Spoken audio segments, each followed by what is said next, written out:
toute façon, c'est pas de ça dont on va parler aujourd'hui. On peut démarrer, c'est bon aussi. Je vous présente Paul, spécialiste options, qui nous vient tout droit de Bretagne. Et donc, il va nous parler ce soir, pour l'habitude de dire ce soir, cet après-midi, du stop loss garanti sur futur, et donc grâce aux options. Alors déjà, je vous remercie tous d'être venus. Apparemment, vous êtes plutôt nombreux, donc ça me fait plaisir. Merci beaucoup. Et merci aussi à Raphaël et à WH Self Invest de m'avoir invité. Présentation sur slide, et puis après on passera sur la plateforme TWS. Je ne sais pas si certains d'entre vous la connaissent ou pas. Alors, des fois je parle trop vite. Comme je connais bien mon sujet, des fois je vais trop vite sur certaines choses. Donc si vous ne comprenez pas, n'hésitez pas à poser des questions. Voilà, on lève le doigt, parce que si vous ne comprenez pas, je pense qu'il y a d'autres gens parmi vous qui ne doivent pas comprendre, donc n'ayez pas peur de poser des questions.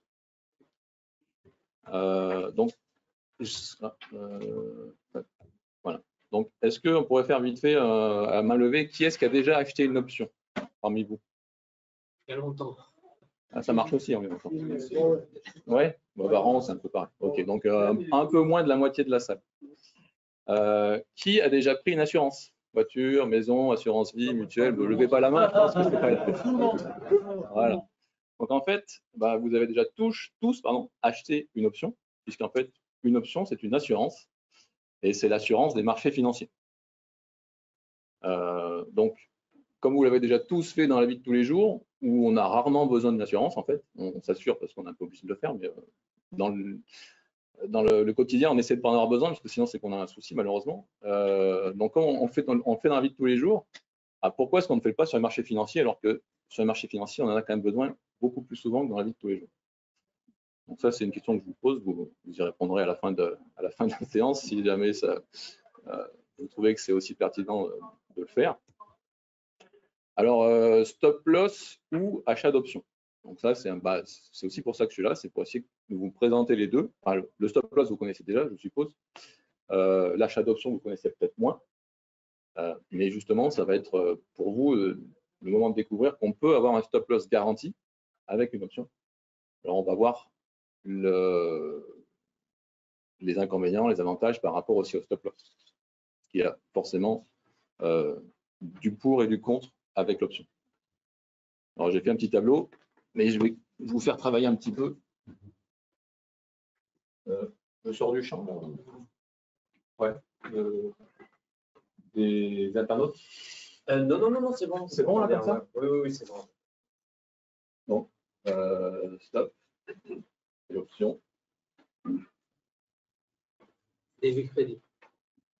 Alors, ce serait plutôt avantage-inconvénient, j'aimerais que vous me donniez. Par rapport à un stop en dur, alors quand je dis en dur, c'est le stop loss classique, vous connaissez tous. Les avantages du stop classique. D'arrêter une transaction. Protection. Clôture la position. Pardon? Clôture la position. Oui.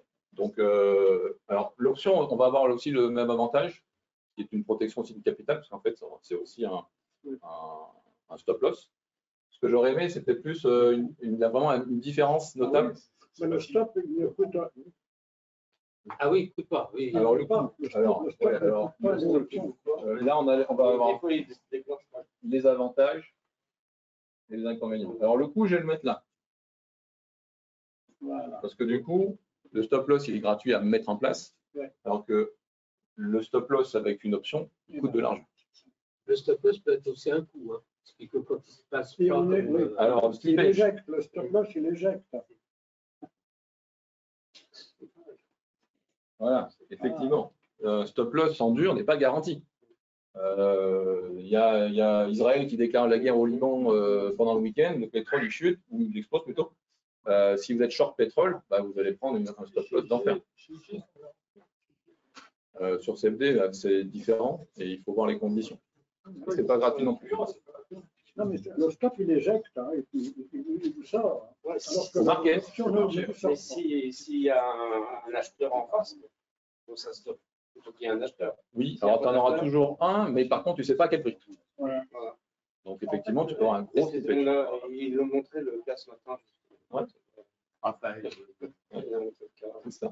Alors, pour moi, l'inconvénient plus important pour l'option, c'est une affaire à terme. C'est-à-dire, C'est la durée? Allez, si tu veux. Non, pas la durée, c'est une chose à faire, à terme. Oui, l'expiration. L'expiration. Mais si tu fais du futur, tu as une expiration pareille. Oui. Donc, Date d'échéance. oui, mais c'est ce que dit monsieur. Mais finalement, sur un futur, tu as aussi une date d'échéance Donc, qui est définie. les deux sont synchrones. Ouais, donc je vais considérer que c'est match nul. En fait, le stop loss, le problème du stop loss, c'est les niveaux. C'est-à-dire, on met stop loss trop court, on est perdant. Oui. Trop long, c'est libre. Oui. Ou parfois, on peut se faire toucher par une mèche. Oui. C'est tout ça. Exactement. C'est la difficulté du stop loss. Tout à fait. C'est la gestion du risque. Donc là, pardon, sur le stop loss, alors tu parles de marge ou Margin call. parce que la couverture, si tu mets un stop loss, tu es couverte. Sauf qu'il peut se déclencher à un prix différent. Il n'y a pas de coût sur le stop loss. Par contre, effectivement, ce que dit monsieur, c'est l'avantage d'une option. Donc ça, c'est l'inconvénient du stop, c'est que quand il est touché, c'est pas la clôture. Voilà, une fois qu'il est touché, on est perdant. Et puis le cours, il remonte, on n'a plus que nos yeux pour pleurer. On a les. Voilà, c'est exactement. Donc l'avantage de l'option, c'est d'avoir.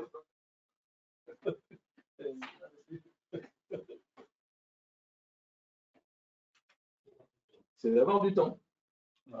Alors, le temps qu'on a avec l'option, c'est effectivement ce qu'on disait tout à l'heure, c'est la durée de l'option qu'on va choisir. Mais en tout cas, tant qu'on a cette option, elle est là. Et donc, le cours, il peut partir complètement à l'envers. On attend. Si on a la... Après, on passe en mode d'espoir, c'est autre chose. Mais en tout cas, si le cours remonte, on va sortir gagnant parce que notre stop n'a pas été touché. Et donc, le trade va être gagnant. On pourra clôturer le futur et éventuellement l'option. Il y a la complexité aussi des options. Ouais. Donc, la facilité des stops. Donc là, effectivement, dans l'avantage, j'avais mis facile parce qu'en un clic, le stop il est mis. Et là, c'est plus complexe. C'est facile et c'est intégré aussi aux plateformes de trading. Oui, en un clic, tu programmes à l'avance ton stop loss, la distance, etc. En un clic, et tac, tu as tout qui se met, le take profit, le stop loss, tout est mis en un seul clic. Avec une option, il faut se creuser la tête laquelle on va prendre, quelle expiration, quel delta. Donc, c'est plus compliqué. Donc, c'est pour ça que là, je l'ai mis dans avantage et là, je l'ai mis dans inconvénient parce qu'effectivement, c'est plus. L'inconvénient, si c'est avoir le broker adapté. Il faut, oui, alors effectivement, il faut le broker. Ça c'est vrai que je ne l'avais pas mis dans mon tableau. Tous les brokers ne le font pas, c'est vrai. Tout à fait. Ou certaines échéances. Alors normalement, si ton broker fait les options, il te propose toutes les échéances du marché normalement. Alors, comme je ne me souviens plus exactement de la liste complète que j'avais mise, voilà, donc j'avais mis gratuit, donc effectivement par rapport au coût, hein, c'est qu'effectivement c'est facile à mettre et ça ne coûte rien. Alors là, effectivement, en slippage, donc j'avais mis gap ou slippage. Alors, je vois que vous prenez des photos, faites-moi, enfin vous pouvez, hein, mais sinon vous me faites un mail et je vous envoie le PDF dans la foulée, enfin, plus tard. Donc effectivement, on l'a dit tout à l'heure, c'est très facile à mettre en place, ça ne coûte rien, c'est très vite fait. L'inconvénient, c'est qu'on peut avoir un gap et du slippage, on est sur un ordre market. Et voilà, une fois qu'on est touché, le trade est perdant et c'est terminé, on est obligé de passer un trade suivant. Donc là, le stop loss, il est garanti. Grâce au strike qu'on va choisir. Et on a du temps, même si le strike est touché. C'est le temps que tu décides. Si tu, voilà, si tu prends une option à une semaine, pendant une semaine, tu es couvert.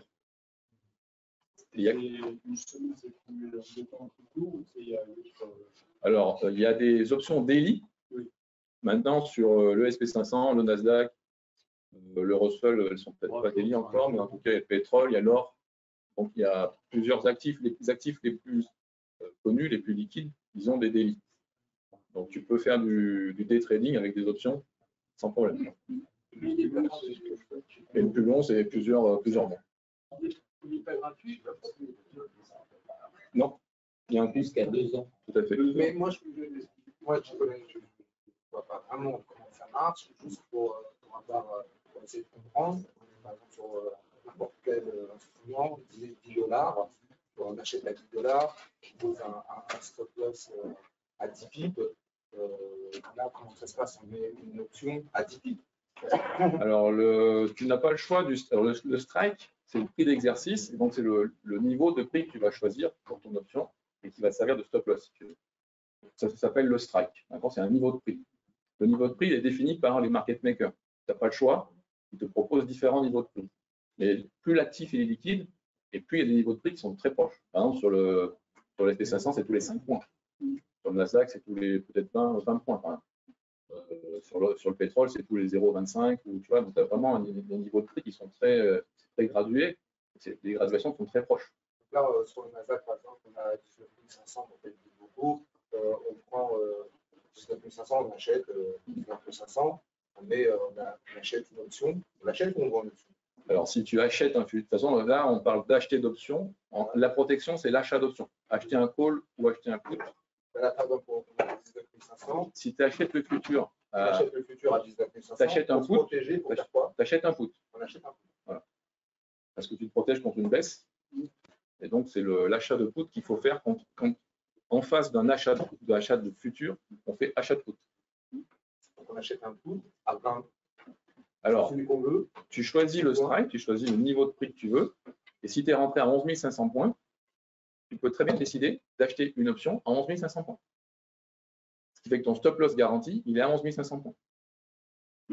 Alors, ce n'est pas parce que tu achètes à 11 500 points, au même niveau que ton prix d'entrée sur le futur, que tu n'as pas de risque. Puisque tu n'as pas de risque sur le futur, parce que ton stop loss il est au même endroit que ton prix d'entrée. La différence se fait sur l'achat d'options, qui elle te coûte de l'argent. Imagine-toi avec une prime d'assurance. Tu assures ta voiture, tu as une voiture neuve, tu l'achètes 20 000 €, 30 000 €, ce que tu veux. Tu prends une option, une assurance qui te garantit 30 000 € pour ta voiture. Si tu crashes ta voiture, on te garantit de rembourser ta voiture à 30 000 €. On est d'accord que si tu crashes ta voiture, tu n'as pas de perte sur ta voiture. Tu n'as pas de frais, parce que tu viens d'acheter ta voiture 30 000, mais tu l'as esquintée, on te la rembourse 30 000. Donc, tu n'as rien perdu sur ta voiture. Donc là, mais tu as payé l'assurance. Là, il est à 11 500. On prend un put, c'est ça? Oui. On prend un put.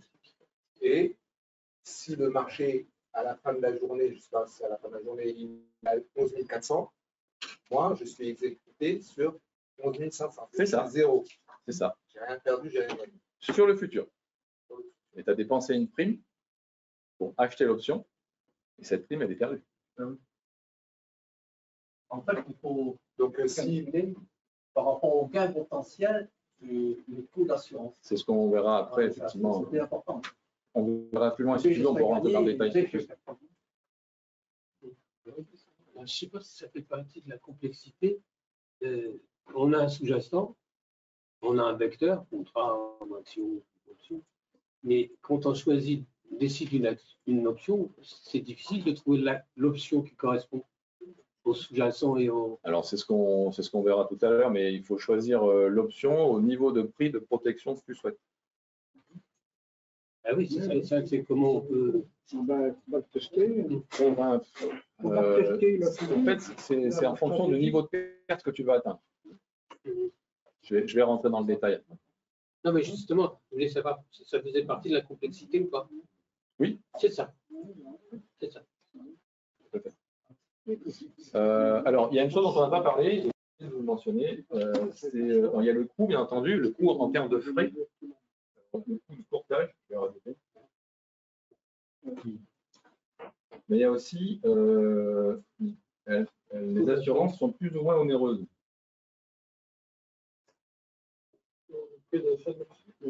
Ouais. Voilà.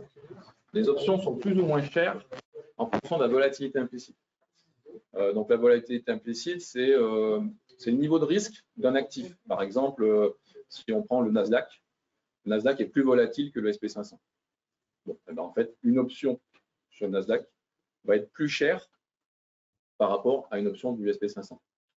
Voilà. Même si on avait les mêmes niveaux de prix, si vous voulez, c'est sûr que c'est une question de... C'est une formule, en fait. Oui, oui. Oui, Vous pouvez nous donner un ordre de prix? on va regarder après. On va regarder, on se mettra sur une plateforme et on verra les différents niveaux de prix. Sur la TWS, Sur Freestocks et sur la Freestocks aussi, bien TWS. sûr. Oui, sur TWS. Alors, Donc en fait, je rentre sur le marché, sur n'importe quel instrument, je ne mets pas de stop loss et j'achète une vente.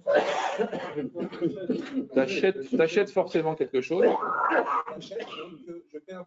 et, ça, et voilà. Et tu fais un... Je le vends, je fais un. Oui, tout à fait. C'est ça. Et j'évite effectivement le toucher, quoi. C'est vite. Ah, le stop, oui, tout à fait. Alors, les options, C'est pas mal. une option égale un futur. Donc, si vous faites un futur Nasdaq, en face, vous achetez une option. Si vous faites un futur crude, en face, vous achetez une option. Si vous faites 3 contrats gold, vous achetez 3 options. D'accord? Quelqu'un fait du CAC 40 ou du DAX sur futur? Pas sur les. CFD, oui. Alors, CFD, c'est un peu... Parce que c'est un petit peu différent. Si vous... Alors, il y a plusieurs contrats. Alors, contrat CAC, il n'y en a plus qu'un. Ils l'ont enlevé, le mini, je crois. Il n'est plus. Le CAC mini, tu veux dire? Il existe toujours? Oui, mais personne ne traite. D'accord. Ok. Donc, moi, je traite les marchés américains et les marchés américains, il y a des options sur les futurs. En Europe, il y a sur le CAC ou le DAX, il n'y a pas d'options sur les futurs et d'options sur indices. Ça protège de la même façon, mais il y a une petite particularité. Alors, le CAC 40, l'incrémentation de points, c'est 10 points. Un point égale 10 €. Si on veut se protéger, il faut acheter une option sur l'indice CAC 40. D'accord? Et sur le DAX, si vous faites un gros contrat DAX à 25 €, il faut acheter 5 options DAX sur l'indice. C'est la particularité, on va dire, européenne sur ces futurs-là. Mais sinon, si vous tradez les marchés américains, au moins c'est très simple, c'est un futur, une option. Et on ne peut pas contrebalancer une option par rapport à un équivalent à CFD. Alors, sur le même broker, un broker différent ou... Alors, si, bah après, si tu prends, il y a certains brokers qui proposent à la fois des CFD et des options. Donc, tu peux faire du CFD et une option si tu veux. Saxo, je ne sais pas. Aujourd'hui, on n'est pas, je parle pas d'autres brokers que de WH. Non, d'accord. Mais que Loïc adore pas ça. Si je veux être invité une deuxième fois, il faut que je parle du temps.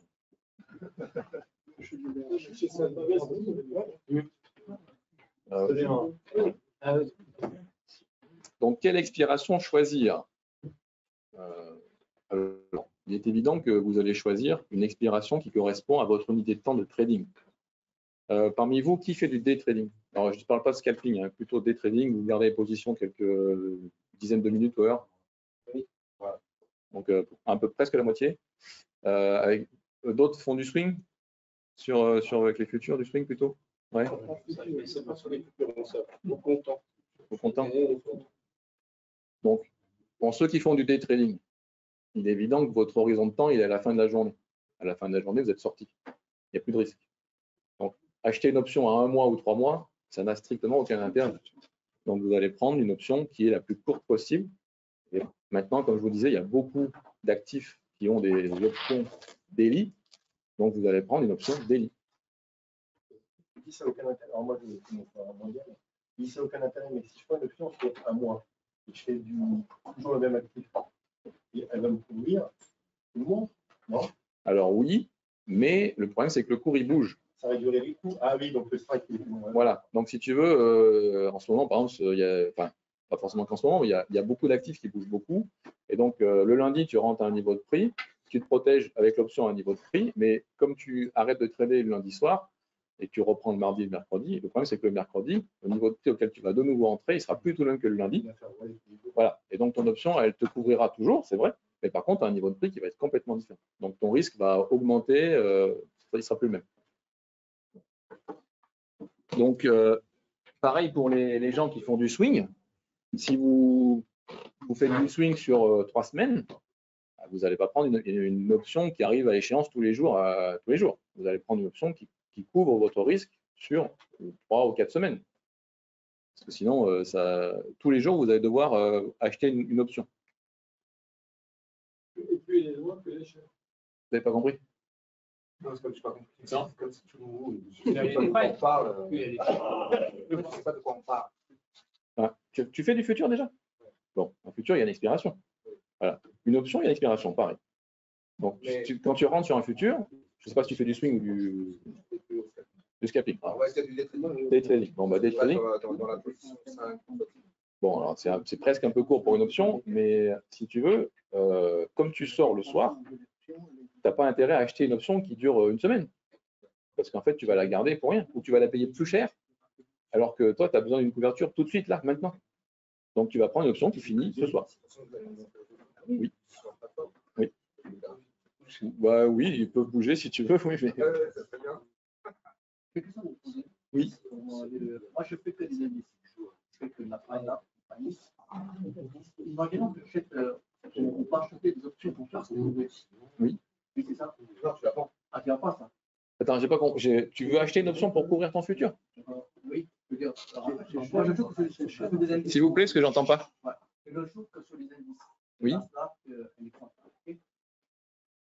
Est-ce que je peux me couvrir? En général, c'est un stop loss. Oui. Mais est-ce qu'on peut acheter des options là-dessus? Bien sûr. Oui.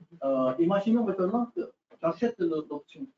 Mais évidemment, j'ai une gain de 1000 euros. Je le prends tout de suite. Oui. Et l'option, bon, je paye l'assurance. Oui. Par jour, par mois ou... Bah, si tu fais du day trading, tu achètes une option à la journée. Ah, tu peux. Oui, oui, bien sûr. Alors, ça dépend ce que tu fais sur le. Moi, à vrai dire, ça dépend des actifs. Je n'ai pas une stratégie sur ouvert. Je peux jouer sur une semaine, ou je peux jouer sur un mois, ou je peux jouer lundi, ça, je peux jouer sur une semaine. Le DAX, je peux jouer sur 3 jours. Dans le CAC 40, je peux jouer sur le jour même. Et je peux faire du scalping aussi. Ouais, mais quand tu rentres en position, tu sais déjà si tu vas rester 3 jours ou 5 minutes ou pas? Je le sais. Ah oui, bah, si tu le sais. Pas. Oui, non, après. Pas, oui. Non, mais si on savait tout, on ne serait pas ici. Mais effectivement, donc si tu sais approximativement combien de temps tu vas rester dans le marché, tu vas adapter l'option que tu achètes à ton horizon de temps. Et le coût est différent. Et le coût est différent. Là, c'est ça. Tout à fait. Je pense que la question, c'est aussi si je suis sorti avec l'option plus 1000 euros, quelle est la valeur résiduelle de l'option? Et en fait, tu la rends. Alors, une option, c'est comme un futur, c'est comme un CFD, c'est comme une action. On rentre et on sort quand on veut. Parce que souvent, les gens, ils pensent que quand on achète une option, on est coincé, parce que justement, on parle d'échéance. Les gens pensent que quand on achète une option, on est coincé jusqu'à la fin de l'option. Alors non, pas du tout. Une option, c'est un actif, c'est un produit dérivé très, très liquide sur certains actifs. Et donc, on peut rentrer et sortir comme tu veux. Et le cours évolue aussi en fonction de. Ah bah le cours évolue, effectivement, oui. Si, de la volatilité. Voilà. Mais pour en revenir au truc, allez-y. Quand on l'achète, en fait, elle a une durée l'option. Oui. Et on peut arrêter la durée des ventes. Oui. Si tu prends une option à 1 mois, mais qu'en 3 jours, tu as profité de la hausse sur ton futur et que tu veux sortir, eh ben, tu peux revendre ton option. Alors, elle sera moins chère parce que le cours est. Oui, enfin, moi, j'utilise toujours les termes achat, revente, achat pour ouvrir la position, revente pour clôture. J'utilise toujours ces termes-là. Et donc, tu peux ouvrir une position sur l'option et clôturer ton option quand tu veux. Ce que vous dites à les options achat chez SAT Investir, il y a tout ça. Alors, avec la plateforme TWS sous ton contrôle, hein, Raphaël, il y a les options. Voilà. Tu peux nous faire un exemple en direct pour voir, supposons sur le Nasdaq, oui. On achète et ça nous coûte combien et tout ça, comme ça on est sûr. C'est prévu. C'est prévu. Alors. Ça va venir. Voilà, Ah, mais je vais faire, mais je déroule doucement, mais sûrement. Voilà. Il faut que je tienne 2 heures quand même. Hein, donc, Donc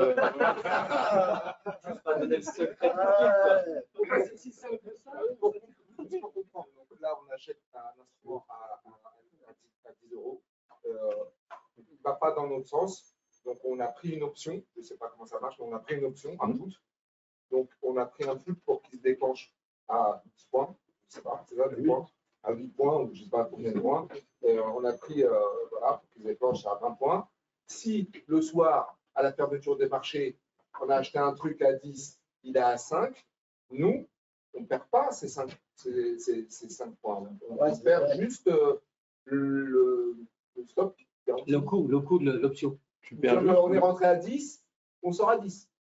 Oui, si ton option choisie protéger ton niveau d'entrée, si le strike de ton option avait le montant équivalent à ton prix d'entrée sur le futur, si on prend des chiffres, Nasdaq à 19 000 points, tu achètes le Nasdaq à 19 000 points.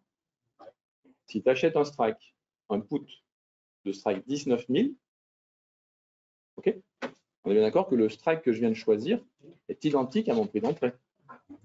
Si on tombe sur une très très mauvaise journée et que le Nasdaq finit à 18 500, tu t'en fous, les 500 points, tu ne les as pas perdus. Parce que ton futur a perdu 500 points, mais ton option a gagné 500 points. Donc, 500, moins 500 plus 500, ça fait 0. Alors, attention, ça c'est sur le futur, tu auras perdu 0. Mais je répète, tu as acheté une option, et donc, comme tu as acheté une option, tu as dépensé de l'argent pour faire ça. Ouais. Donc, cet argent, tu l'as perdu. Ça dépend justement de la volatilité implicite, par exemple. Non, ce n'est pas si marginal que ça, ça a un coût. Oui. Et on a intérêt à acheter des options à volatilité quand la volatilité est basse pour les garder pour plus tard. Alors, une option, effectivement, elle est plus chère lorsque la volatilité implicite est très élevée. Par exemple, au mois d'août, il y a eu une grosse baisse du SP500, enfin des indices. Voilà. Si tu avais acheté une option début août pour te protéger, si tu fais du day trading, par exemple, et que début août, tu achètes une option pour faire ton day trading et te protéger, tu te serais rendu compte que le coût de l'option 5-6 jours après, une fois que la baisse s'est produite, c'était plus du tout le même prix. L'option avait coûté beaucoup plus cher. Mais ça, on pourra le voir, mais il peut y avoir une grosse différence. on pourra en revenir, par exemple. Une option à un put, c'est quoi? C'est 50 euros? On va regarder. Parce que ça dépend de l'actif, de la volatilité implicite. C'est pas le prix varie totalement d'un actif à un autre. Donc je peux pas répondre comme ça. On regarde la chaîne d'options. Oui, ça peut être ça. Si tu fais un gros futur Nasdaq, déjà un futur Nasdaq à 20 000 points, mettons, ça fait un gros montant nominal. Hein. Ouais, parce que je voulais me faire un compte rond. 20 000 points à 20 $ le point, ça fait 400 000 $ de valeur nominale. Donc le prix de l'option ne va pas être donné. Je vous le montrerai après, mais si tu veux, comme tu fais un gros contrat futur, le montant de l'option, il est en rapport. Mais il y a 20 000. On prend l'assurance pour la totalité des années, mais on risque pas de faire les 20 000 dans une journée. Non, bien sûr, mais ça n'empêche que l'option elle a un coût et que ce coût varie voilà, en fonction de la durée que tu prends, de la volatilité implicite. Non, mais si on prend pour la journée. Ouais, il est moins cher que si tu prends à un mois ou une semaine, même plus semaine. Voilà. Tout à fait. Une fois qu'on a acheté, qu'on a vendu, imaginons que ça a été dans notre sens. On a pris le trade, on n'a pas eu besoin de se protéger, on était gagnant. Là, on a encore elle nous appartient. Toujours. Notre option. Toujours. Alors, qu'est-ce que je fais? Alors, soit elle vaut 0 et dans ce cas-là, il n'y a rien à faire, tu la laisses mourir comme ça. Soit elle vaut encore quelque chose et tu la clôtures. Si tu as acheté l'option à 10, le prix de l'option, je parle de la prime de l'option, tu as payé 10 pour ta prime d'option et qu'elle vaut plus de 2, tu la revends à 2 et ta perte réelle sur l'option, c'est 8. Sauf que tu as gagné des points sur le Nasdaq. Donc, tu as une perte sur l'option et tu as un gain sur le Nasdaq. Il y a un appel de marge sur les options? Non. Si ça dure trop longtemps, non. n'est pas Alors, sur un achat d'option, il n'y a pas d'appel de marge parce que c'est de l'argent que tu dépenses. Donc, si tu dépenses 1 000 € pour acheter, 1 000 $ pour acheter une option, si tu les as sur ton compte, c'est bon, tu as une option qui vaut 1 000 $. Tu as un compte à 10 000, tu achètes une option qui vaut 1000. Ben, en disponibilité de trading, il ne te reste plus que 9 000. Le broker dit, bah, il ne te reste plus que 9 000 parce qu'en face, dans ton portefeuille, tu as une option qui vaut 1000. Ça te parle ou... Si, ça me parle, mais visuel pas. Ouais, parce que là, on fait beaucoup de théorie, il n'y a pas d'exemple, donc, mais on va y venir. Alors, juste une dernière chose, on prend l'expiration qui correspond à son horizon de temps, donc une option, plus on la prend sur le long terme, plus elle vaut cher. Si je la prends à la journée ou à la semaine, celle que je prends à la semaine va me coûter plus cher. C'est logique puisque je m'assure pour plus longtemps. Mais ce n'est pas un montant proportionnel. Ce que je veux dire, c'est que si je viens à acheter tous les jours une option, ça va me coûter plus cher de faire 5 fois une option que si je fais une seule option en début de semaine de lundi et que je la prends pour l'échéance du vendredi. Ah oui, les 5 jours. Voilà. Donc là, ça nous obligera à faire plus qu'une. Alors, si vraiment, de toute façon, ton style de trading, c'est du day trading, il faut rester sur l'achat d'options à la journée. Parce qu'encore une fois, le cours, il bouge tellement que si tu prends une option à la semaine et que à la fin de la semaine, le cours a bougé, enfin, en milieu de semaine, le cours a bougé de 300 ou 400 points et que tu as gardé ton option du lundi, ta protection, elle est plus du tout efficace. Parce qu'elle est trop loin, comme le cours est parti dans le sens que tu voulais. Tu comprends ce que je veux dire? Ouais. Alors, le delta, du coup, comme beaucoup, enfin, j'ai l'impression que certains d'entre vous débutent au niveau des options. Il y a le delta. Quelqu'un connaît les grecs des options? Parce que Quoi, le triangle? oui, bah, le delta, c'est le triangle en mathématiques, effectivement. Oui, c'est ça. C'est le triangle. Oui, mais parce que, alors, dans une. de grec, c'est la table grecque. Oui, c'est ça. Oui, mais pourquoi je te parle de ça? C'est parce que dans le vocabulaire des options, effectivement, on a. En fait, les options sont calculées à partir d'une formule mathématique. Voilà. Et donc, cette formule mathématique fait appel à différentes lettres grecques. Et chaque lettre grecque représente un paramètre de l'option. Donc, il y a le delta, par exemple, il y a le gamma, le véga et le θ. Delta, gamma, θ, véga. Voilà, donc, oui, mais rho, bon, ça compte pas beaucoup.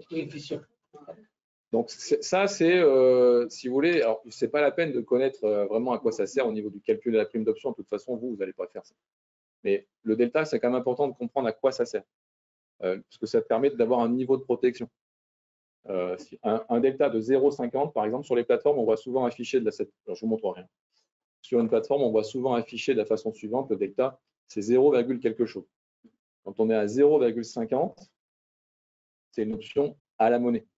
Donc, à la monnaie, ça veut dire quoi? Ça veut dire que le strike qu'on choisit, il est équivalent au cours actuel du sous-jacent.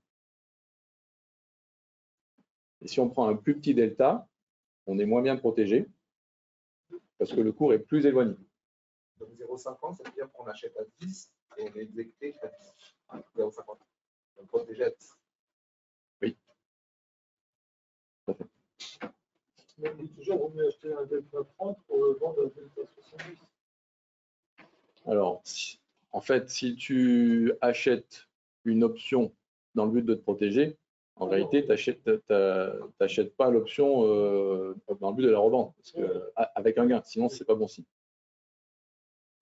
Alors, encore une fois, hein, après, je prendrai vraiment des exemples sur la plateforme. Le delta, donc, ça correspond à un niveau de protection souhaité. Donc, si on prend un delta élevé, on aura un très bon niveau de protection. Il coûtera plus cher. Donc, ATM, ça veut dire at the money. Moi, j'utilise toujours les termes anglais, sinon ça veut dire à la monnaie en français. À la monnaie, encore une fois, je répète, c'est quand on achète une protection au même niveau de prix qu'on est rentré sur le futur. Et sinon, on est out of the money, donc on est en dehors de la monnaie. Et donc, si vous voulez, c'est l'équivalent de la protection au tiers. Encore une fois, je prends toujours l'assurance comme exemple parce que c'est très parlant. Une voiture, on l'achète tout risque, on l'assure tout risque, ou on l'assure au tiers. Bon, bah, si vous avez déjà fait l'expérience, demandez à votre assureur de vous faire 2 devis, un à tout risque, un au tiers. Vous allez voir qu'au tiers, vous allez payer moins cher. Mais il y a une contrepartie à ça. votre voiture, elle est bien moins bien assurée que tout risque. Sur les marchés financiers, c'est la même chose. Si vous achetez une option à la monnaie, vous êtes assuré tout risque. Si vous prenez une assurance une option avec un delta out of the money, vous êtes assuré au tiers. OK. Et à la monnaie, ATM, ça veut dire qu'on a pris une option 0,50. Oui, delta 0,50. Mais il y a plus, il y a 0,60. Oui, le delta varie entre 0 et 1. Et 0 et 1, ça veut dire quoi? In the money. Ça veut dire In the money, donc dans la monnaie. Et ça veut dire quoi? Ça veut dire que la protection, elle est surcotée. Par exemple, si on reprend toujours du Nasdaq à 20 000 points, je simplifie. Si tu achètes un put de strike à 20 000 points, tu es à la monnaie. Ouais. Okay. Si tu achètes un put de strike 21 000 points, tu es in the money, fortement in the money. Mais tu as une protection à 21 000 points, alors tu rentres en futur à 20 000. Donc tu as déjà 1000 points de gain sur le futur. Tout à l'heure, vous avez dit que si on achète le futur, il faut prendre un put. À la monnaie, c'est mieux. Là, je suis en train de t'expliquer le in the money, ce que tu me demandes. Si tu prends un put à 21 000 points, ta protection, elle a 21 000 points. Alors tu es rentré sur le futur à 20 000. Donc tu as déjà, sur le futur, quoi qu'il arrive, 1000 points de gain.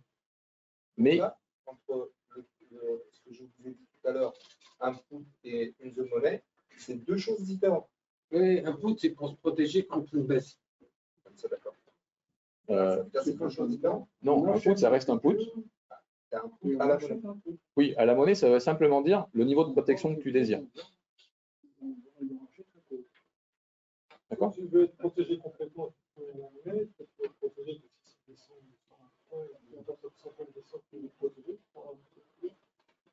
Oui, c'est ça, c'est le niveau de protection. Donc, un delta de 0,50, c'est à la monnaie. Donc, on est protégé au niveau d'entrée actuel. 0,30, ça va être plus bas. Donc, on a une moins bonne protection. C'est comme si tu éloignais ton stop loss, si tu veux. D'accord? Et in the money, c'est comme si tu plaçais un stop loss, mais déjà, en fait, gagnant, tu sais. Tu rentres à 20 000 points, mais tu mets un stop loss à 21 000. Stop loss garanti. Ça paraît très bien comme ça.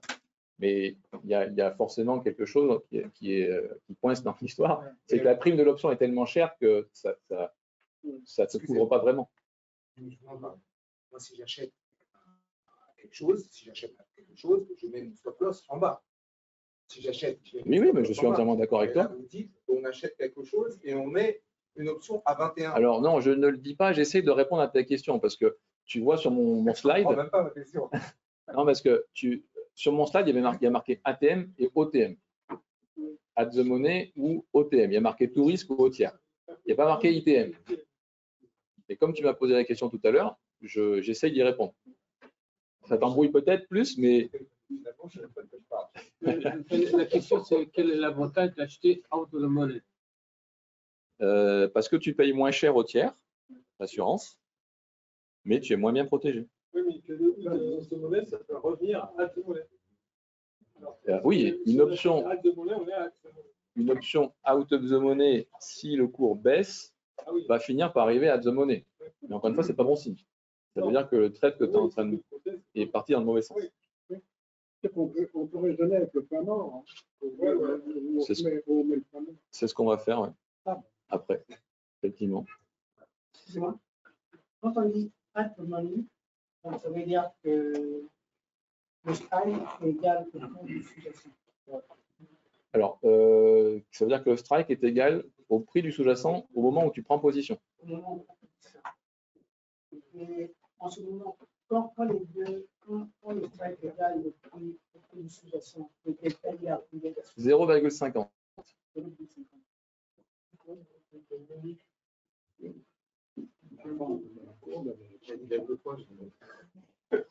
Alors, pour calculer sa perte maximale, parce que c'est ça qui va nous intéresser, tellement si on met un stop loss garanti, on veut savoir vraiment combien je risque. Donc là, je vous montre la formule, mais après, on va prendre des exemples. Donc en fait, on regarde le prix d'entrée sur le futur, on regarde le prix du strike de l'option.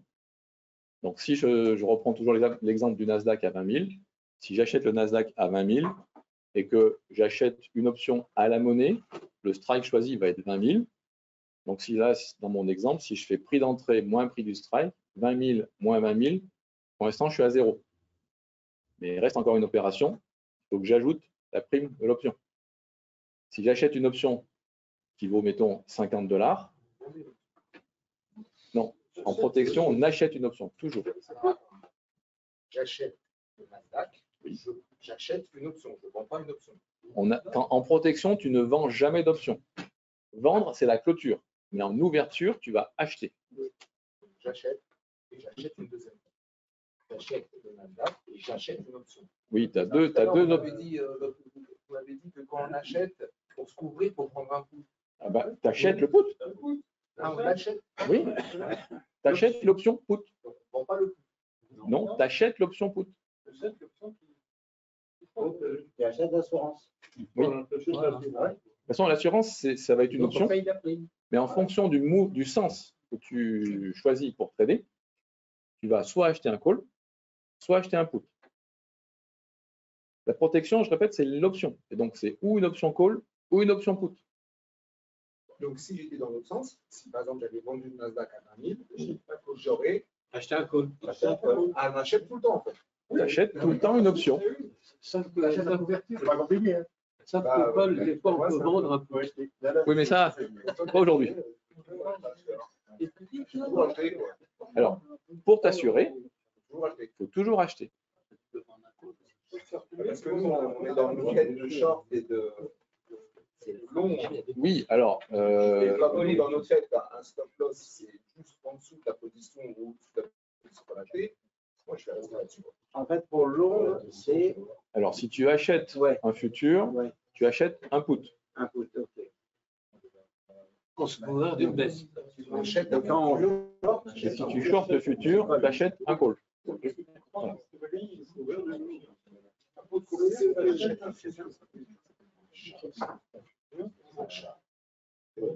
Plus achat donc après, est-ce que tu vends si tu vends, si tu penses que tu alors maintenant, ce qui m'intéresse, c'est non, par rapport au futur, j'achète achat. On achète le prix d'assurance. On va regarder. Ça, c'est le plus important. Et moi, j'imagine que quoi qu'il arrive, ils sont gagnants. Qui eux? Ah, mais le broker est toujours gagnant parce que lui, il facture des commissions.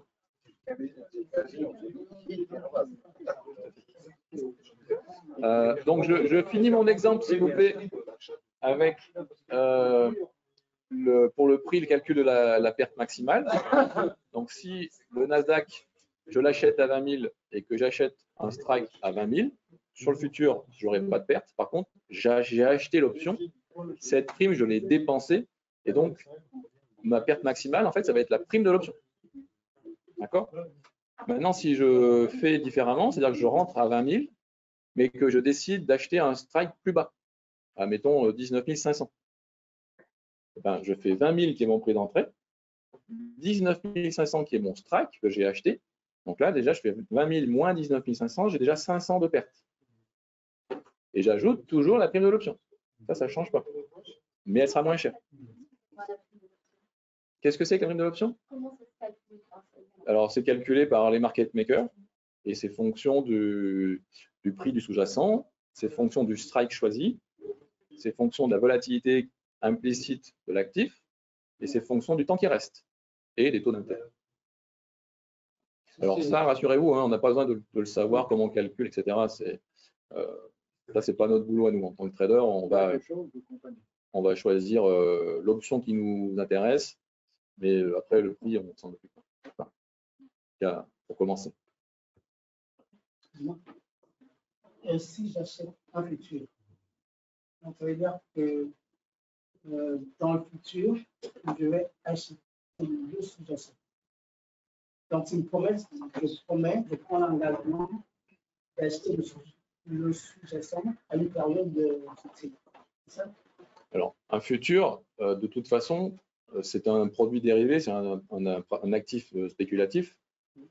Tu rentres à un niveau de prix, tu sors à un niveau de prix. Tu n'as pas l'intention, si tu achètes un futur sur le crude oil, par exemple, de toute façon, tu n'as pas l'intention d'acheter vraiment physiquement le crude oil. Okay. Sauf sur certains. Non, complique pas. Je dis que je prends l'engagement d'acheter quelque chose. Oui, si tu veux, la théorie, quand tu regardes sur Internet un futur, effectivement, c'est ce qu'on te dit, tu prends l'engagement d'acheter à terme le sous-jacent à tel prix. Oui. Mais la réalité de nous, traders, quand on rentre et quand on sort, on achète un prix et on vend un prix. Oui. D'accord. Le sous-jacent lui-même, ça serait du coton, du pétrole, de l'or, des chaussettes. Pareil. On achète un prix et on espère revendre à un prix qui soit à notre avantage. Le crude oil, le pétrole. Quand tu rentres sur le pétrole à 80, effectivement, ça veut dire que tu t'engages à acheter des barils de pétrole à 80 à expiration. Ça, c'est la définition du contrat futur, si tu veux. Mais en réalité, tu n'as pas l'intention d'acheter 1000 barils de pétrole. La seule chose à laquelle tu penses, c'est que tu penses qu'à 80 $, le pétrole il est sous-évalué et que tu espères bien le revendre à 90 dans 3 semaines. OK? Et on ne le livrera pas parce que le producteur, il va empêcher la livraison. Non. En tant que particulier, sur les contrats futurs, on n'a aucune livraison. Le broker, il coupe la position. On n'est pas livré en actif sous-jacent derrière. Il n'y a aucun risque. C'est sur les données négatives. Même là, même aux États-Unis, effectivement. Parce que... Oui, mais ça c'est différent. Alors là-dessus, si tu veux, si on a le temps, je reviendrai sur le pétrole. Mais, parce que par rapport à ça, j'ai une anecdote. Alors, le coût de l'option varie en fonction justement du niveau de protection qu'on souhaite, la durée qu'on prend l'option, du temps qui reste, c'est la durée, mais aussi de la volatilité implicite. Donc ça, c'est comme je vous disais tout à l'heure, certains actifs sont beaucoup plus volatiles que d'autres. Je prends un exemple avec des actions. Vous connaissez tous Tesla. Le VIX. C'est autre chose. Ça, c'est vraiment la volatilité du SP500. Mais je parle d'actifs différents entre eux. Tout le monde connaît. Alors, Air Liquide, moi, je ne connais pas, mais c'est très flat. Voilà. Mais je vais parler du marché américain parce que là, au moins, je maîtrise. Tesla, plus 10, moins 20, plus 30, etc. Ça va très vite. Coca-Cola, McDonald's, plus 0,5, moins 1. Moins 1, c'est une grosse journée. Voilà. Typiquement, si on compare le prix d'une option entre ces deux actifs-là, on va se rendre compte que le prix de l'option sur McDonald's, Coca-Cola, est très peu cher. Alors que si on achète une option sur Tesla, ça va nous coûter très cher. Donc, la volatilité implicite est très importante dans le pricing des options parce que ça va déterminer le coût de notre assurance. Typiquement, si je prends un exemple avec une assurance classique de voiture, je reprends toujours mon exemple de voiture, faites un devis pour votre fils. Vous appelez votre assureur, vous dites voilà, mon fils, il vient d'avoir le permis, il a une super voiture rouge. Et moi, voilà, ça fait 20 ans que je conduis, j'ai jamais eu de problème. Faites-moi 2 prix. Vous allez voir que votre fils, l'assurance, elle va être le triple de la vôtre. Pourquoi? Parce que votre fils, il est à risque. Alors, il est à risque, pas parce que l'assurance sait que votre fils est particulièrement à risque. Il sait que les jeunes conducteurs, ce sont des conducteurs à risque. Donc, la prime d'assurance est plus chère, tout simplement. Et sur les actifs des marchés financiers, c'est la même chose. Il y a des actifs qui sont plus à risque que d'autres. Lorsqu'on achète sur un instrument, on achète sur un instrument, peu importe, on achète le Nasdaq, donc on prend un put, on achète un put, mais alors ce put, il est lié au Nasdaq. Mais comment on fait pour le lier au Nasdaq? Parce que moi, je vais là-dedans, je fais achat put Nasdaq. Oui, alors, quand tu vas dans ta chaîne d'options, c'est ce que je vais vous montrer un petit peu après. Si tu prends une option sur le Nasdaq, c'est forcément obligatoirement une option sur le Nasdaq. Ça ne peut pas te protéger d'autre chose. Donc, sur ta chaîne d'options, tu vas voir en haut Nasdaq, ça c'est le futur. Et en dessous, tu as la chaîne d'options. On appelle ça la chaîne d'options, c'est là où il y a toutes les options qui sont disponibles. Dans ta chaîne d'options, tu as des prix, des strikes.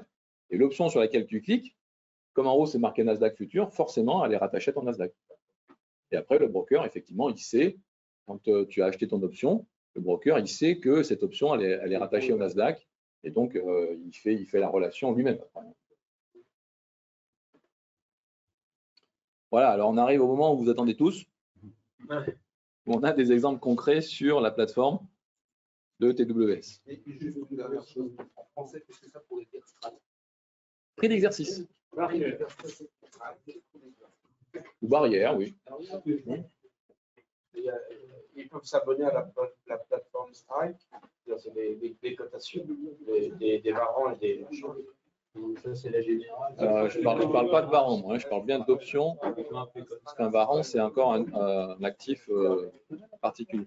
Alors, puisqu'on parle de varan et d'options, il faut bien faire distinction entre les deux. Alors, sur le papier, on va dire que c'est à peu près la même chose.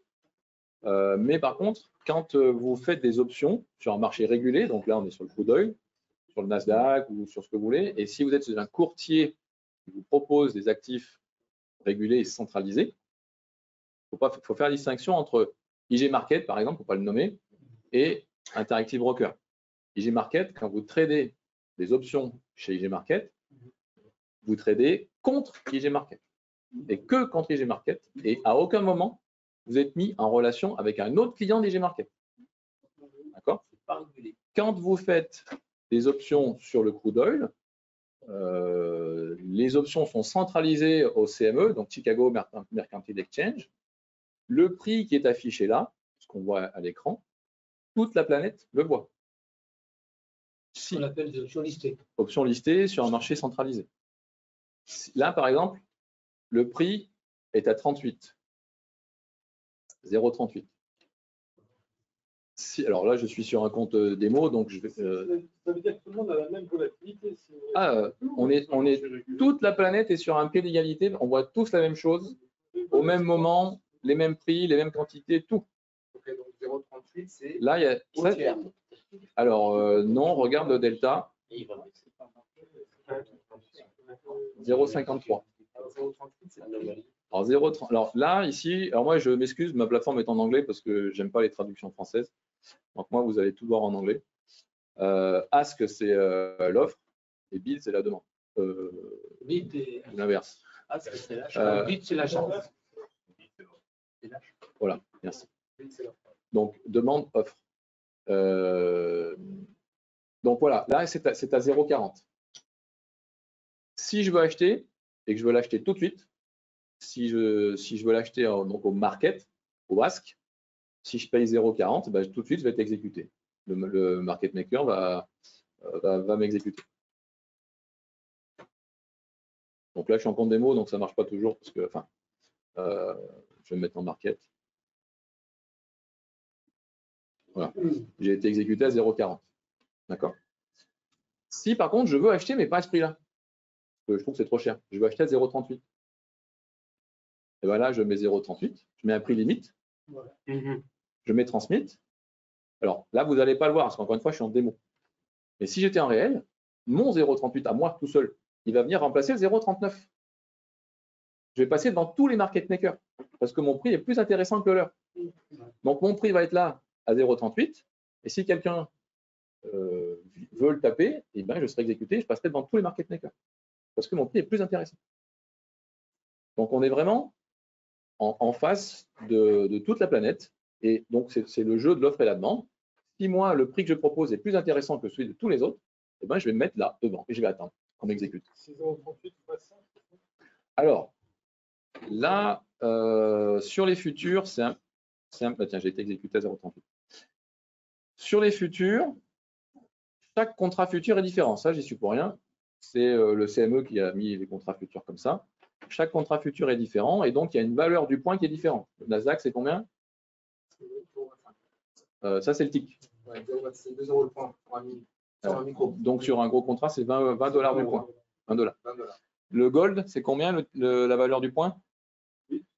Combien? Du point, hein, pas du tick. Le point, c'est 100 $. Sur le crude oil, c'est 1000 $. Donc si j'achète le crude oil à 80 $ et que je le revends à 81, ça fait un point, j'ai gagné 1000 $. D'accord? Donc ça, c'est la particularité des contrats futurs. Le CAC 40 fait 10 points. Chaque contrat futur a sa particularité. Malheureusement, ça, il faut le savoir. Avant de trader, je vous conseille de regarder les spécifications du futur que vous voulez trader, parce que ça change. Vous avez combien là? Vous avez été exécuté à 0,38. Oui. Donc ça veut dire que c'était combien? Alors, fois 1000. 380. 380 $.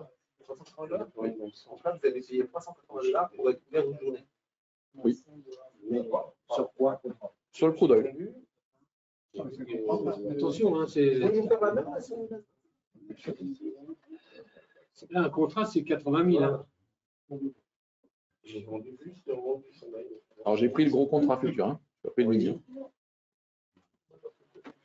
J'ai vendu le rond du sommeil. J'ai acheté le gros contrat. C'est pas comme le micro pour avoir. Ah, bah, si tu veux le micro, on fait le micro. Bah, l'option sera 10 fois moins chère que sur le gros futur. Le ratio est le même. Il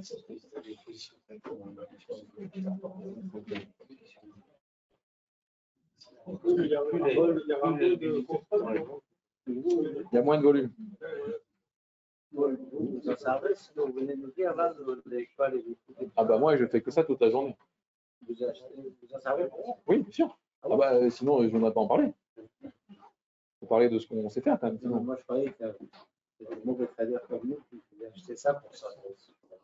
Ça rassurait, c'est tout. Ah non, mais tu connais le volume qu'il y a sur les options dans le... Ah, c'est 800 000 milliards. C'est phénoménal. Il y a un marché d'options qui est phénoménal. Donc toi tu achètes, Laurent. Alors moi je fais pas du day trading. Ouais. Moi, je fais du swing. Mais j'achète et je vends tous les jours des options, presque tous les jours. Vous les achetez pour beaucoup, vous les vendez. Alors moi je fais des choses. Là aujourd'hui, je fais de la couverture. Je vous montre un exemple de stop loss garanti sur futur. Alors moi je fais plutôt des stratégies à base d'options. Et donc je vais faire on appelle ça des spreads. Un spread c'est quoi? C'est une combinaison d'options. Donc voilà, j'ai toujours en général 2 ou 3 options ou 4 options en même temps sur une seule stratégie. Mais c'est pour te protéger par rapport à ton portefeuille, par rapport à ce que tu traites, ou c'est purement spéculatif. Ah d'accord, ça. Oui, si par exemple je pense que le pétrole va monter, bah, je vais faire une stratégie qui va être en fonction de ce que j'anticipe.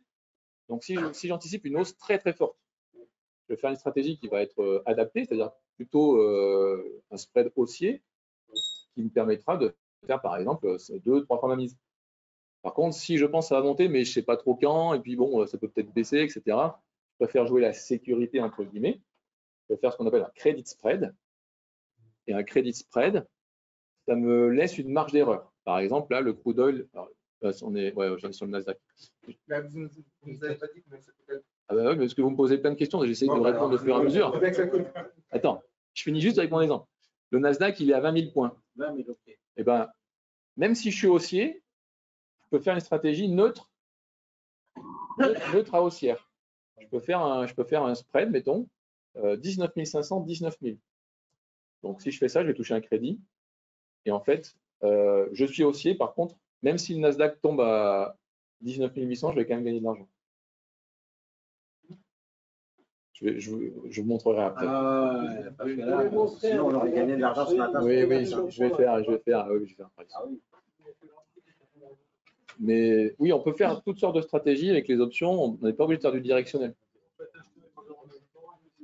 Tu peux faire ce qu'on appelle des Iron Condor. Donc, en fait, tu peux être neutre sur le marché. Tu peux dire que le marché, par exemple, si tu fais de l'analyse graphique et que tu vois que le crude oil, il peut osciller entre 70 et 90, bah ça, tu peux le trader avec des options. Tu peux dire le crude oil n'ira pas en dessous de 70 et il n'ira pas au-dessus de 90. Tant qu'il reste dans mes bornes, ma stratégie sur option, elle va gagner de l'argent. Par contre, dès qu'on sort au-dessus de 90 ou en dessous de 70, là, je suis perdant. Mais ça, on verra pas. Alors, combien ça coûte? Alors, je m'excuse, je vais mettre sur le gros contrat parce que le micro, la liquidité n'est pas terrible. Mais tu divises par 10 et tu as la même chose. Si la volatilité, elle n'est pas terrible, donc moi, je serais exécuté en micro, parce que moi, je fais des micros. Alors déjà, tu fais le micro quand les marchés sont ouverts ou fermés? bon, bah, la liquidité, elle sera plus, il y aura plus de liquidité. Ouais, mais bon, après, si tu achètes ton option dans la journée, elle sera plus liquide que ce que je peux te montrer maintenant, que les marchés sont fermés. Voilà. Alors, pour la journée, Parce que là, le marché est ouvert en spot. Hein. Oui, le contrat futur Nasdaq, il cote. Hein. Oui, il est à 20 043 points. Oui. Non, je vais juste répondre à ma question. Ah, mais je vais y venir, je fais le durée de suspense. Tout le monde traite sur la même. Tout à l'heure, vous avez dit, on est censé voir tous la même chose au même moment. C'est-à-dire, voilà, les mêmes données au même moment. C'est ça. Est-ce que, par exemple, sur les traders particuliers, comme des traders institutionnels, professionnels, etc., ils voient aussi la même chose et on taxe aussi le marché Bien sûr. de la même manière. Bien sûr. Particulier comme Bien sûr. D'ailleurs, ah oui, de toute façon, les volumes, là, regarde, on voit que sur le Nasdaq, dans cette colonne, là, il est marqué Option Volume. Il y a eu 5000 contrats aujourd'hui sur les options. Le marché n'est encore pas ouvert. Le marché cash, il n'est pas ouvert encore. Et pourtant, il y a déjà eu 5000 options d'échanger entre les traders de la planète. Bon, ce n'est pas des particuliers qui ont acheté ça. Hein. Alors, il y en a quelques-uns. Mais la plupart des options qui ont été achetées, c'est par des institutionnels. Des options aussi sur Forex, par exemple. Alors, Forex, Forex, ton broker, c'est qui? Si tu fais du Forex chez IG Market ou chez, je sais pas moi, ça sera une option OTC, donc de gré à gré. C'est tous les comptes brokers, c'est ça? Oui. Ouais. C'est lui qui fait le prix. Ouais, puis normalement, il n'y a pas de. Le Forex, c'est pas un marché régulé, sauf sur futur. Si tu fais du futur euro-dollar, voilà, ben, le futur euro-dollar, il est coté au CME. Donc là, c'est centralisé, c'est régulé et tout le monde voit la même chose. L'euro est fixe. L'euro est fixe. Assiste un challenge. Alors, j'y viens. Combien ça coûte? Oui, mais sur le micro, c'est gentil. Non, mais il n'y a pas de liquidité. Mais alors, ça sert à quoi si... Mais on divise pas. Attends, à quoi ça sert que moi je fais une option sur le micro alors qu'il n'y a pas de liquidité? Non, mais là. Parce que moi, je fais des micros. Oui, mais. Non, mais regarde. Ça, là, un portefeuille de 5 000, tu ne vas pas aller traiter le grand Nasdaq. Non, mais tu as raison. Tu as raison. Bon, là-dessus, sur celle-ci, on verra mieux. Allez, laisse-les terminer son truc. Alors, par contre, là, je suis sur. Ah oui, mais je suis sur le contrat de journal. Alors, le contrat de septembre, celui qui s'expire aujourd'hui. On va prendre la semaine prochaine. Parce qu'aujourd'hui, c'est la journée d'expiration. Donc, voilà. Donc là, j'ai pris lundi. Comme tu fais un peu d'overnight, des fois, tu peux rester over week-end. Oui. Donc, le contrat de décembre, il vaut 20 050 points. Okay. Donc, l'option à la monnaie, donc l'assurance tout risque, c'est le strike 20 050. Okay. Le prix, c'est 122. Alors, un peu moins si on achète au bid price. On va arrondir à 120 pour simplifier le calcul. 120 points. Alors, là, on compte en points. 120 points. Pour connaître ta somme nominale, le montant que tu vas dépenser, c'est le montant de la prime fois le multiplicateur de Nasdaq pour le point. Micro. Donc, 120 fois 2, 240. Donc là, tu dépenses 240 $ pour te protéger aujourd'hui et jusqu'à lundi soir. Pas cher. Et donc là on est sûr d'être exécuté si on prend un put. Oui, mais Paul. Bah, prenez le put, prenez-le. Non, mais Paul. Attends 2 secondes, il va prendre le put. J'écoute. Attends 2 secondes, il va prendre le put. Parce que depuis tout à l'heure, j'essaie de poser des questions. Attends, je fais les deux. Par contre, je me suis trompé, j'ai pris le call. Bon, c'est pas grave, je fais un put. Prenez le put. Ouais.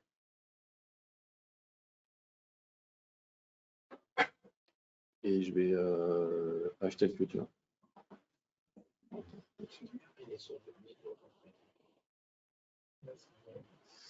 Voilà, donc là, voilà, j'ai été exécuté sur tous mes trucs, j'en ai avoir beaucoup.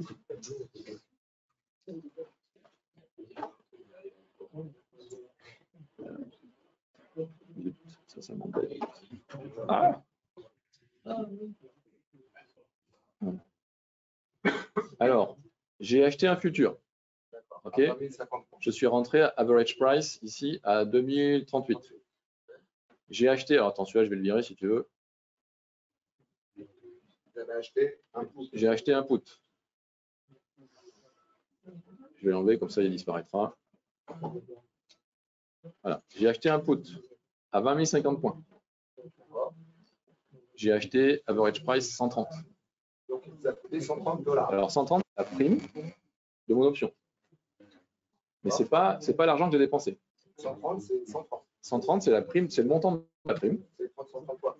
130, c'est 130 points si tu préfères. D'accord. 130 points, mais tu as dépensé 260, puisque c'est x2. Alors là, c'est pas marqué. Si, là, market value, ici. 253, c'est avec les commissions. Moi, j'ai dépensé 253 € pour acheter un put. C'est 263. Oui. Donc, ça va coûter 263. Là, il met 253, mais non, ça, c'est market value, c'est autre chose. Enfin, c'est autre chose. C'est parce que ça bouge. Ça bouge. Le prix, le véritable prix, c'est 130. 260. 260, c'est l'argent que j'ai dépensé pour m'assurer à 20 050 points sur le Nasdaq. À 20 050 points, j'ai dépensé 260 €. Dollars. Et il a 260 $. Et il a fait quoi que ce soit sur mon portefeuille. Si des 19 500, moi, j'aurai à la fin de la journée, donc ça c'est pour une journée. Jusqu'à lundi soir. Jusqu'à lundi soir. Jusqu'à lundi soir, je suis ouvert et je l'aurais acheté à 20 050, je sors à 20 050. Et j'ai perdu les 260 $. Même si la date est perdue. J'ai perdu les 260 $ ou pas? Oui. Oui. C'est ça.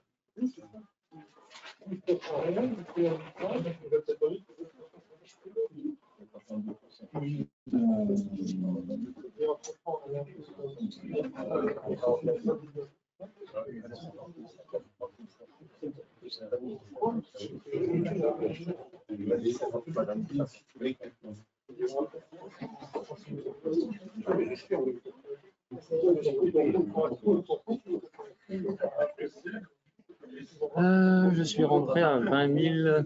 On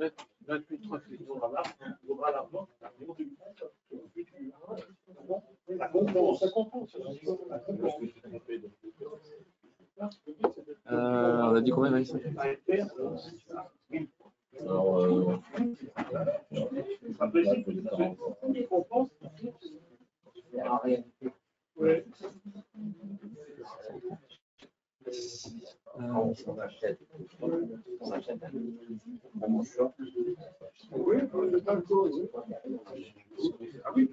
C'est ton prix d'entrée sur le futur. Ça, c'est ta protection. Ton assurance. Tu es assuré à 2050, alors tu es rentré à 2038. Donc en fait, tu as une meilleure protection. Tu es assuré pour 20 050, alors qu'en fait, tu as dépensé, enfin, ton risque est de 20 038. Ton prix d'entrée est à 20 038, tu as pris un strike à 20 050. Donc, si tu veux, là, pour l'instant, si je fais juste ça, moins ça, tu as une différence. Qui est, alors, pour bien faire, il faudrait que ce soit inversé. C'est-à-dire que là c'est la protection. Il faudrait faire. Ouais, ça fait 12 points. Voilà. Ça, c'est la protection. Moins 20, 38. Alors ça, c'est va être sur mon futur. Donc là, tu as plus 12. Donc là, si on fait juste le calcul sans parler de la prime pour l'instant, ça c'est ta protection, donc c'est ton assurance. Tu t'es assuré à 20 050, mais tu es rentré à 20 038. Donc, tu as pris une bonne assurance, puisqu'en fait, tu fais déjà plus 12. Tu fais plus 12 sur cette opération-là. Ça, plus 12, c'est pour moi. J'ai gagné de l'argent. C'est pour toi. Sur le futur. Non, Non. tu n'as pas gagné. Bah, C'est une meilleure assurance. Ouais, t'as rien gagné. Tu n'as rien gagné, c'est une meilleure assurance. si on se contente de faire ça, effectivement, le résultat est positif. Mais ce serait trop simple. Ah oui. Voilà. Le problème, c'est que tu as dépensé ça. Ah oui. Ça, c'est un frais. Donc, donc là, tu refais encore 20 050 moins 20 038 moins 130. D'accord? Donc là, on fait plus 12 moins 30. Et là, on est à moins 118. Ça, si tu es acheteur du Nasdaq, donc, si tu perds, c'est que ça baisse. Quelle que soit la baisse, on baisse de 50 points, 100 points, 2000 points, ton assurance, elle est là. Elle est fixe, elle ne bouge plus pour 3 jours, jusqu'à lundi. OK? Quel que soit le niveau du Nasdaq lundi soir, le résultat final, si on a baissé, c'est ça. Alors pourquoi? Dans le week-end, Israël a envahi le Liban. Nasdaq, boum, moins 10%, moins 5, allez, moins 5%. Donc il perd 1000 points.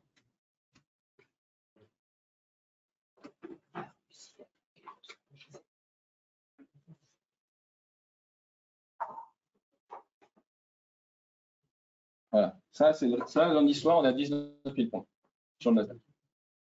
Combien tu perds sur le futur? Combien on perd sur le futur? 1038.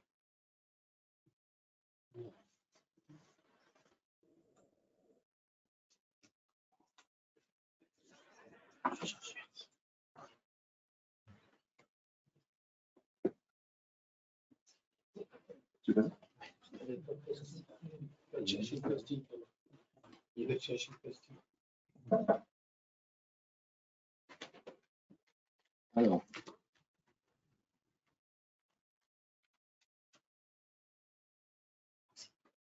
Maintenant, sur l'option, qu'est-ce qui se passe sur l'option? Est-ce qu'on fait un gain ou est-ce qu'on fait une perte? On fait un gain.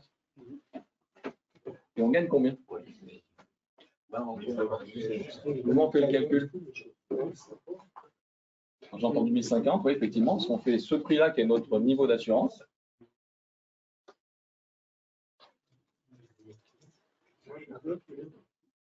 Ouais. 1000 €.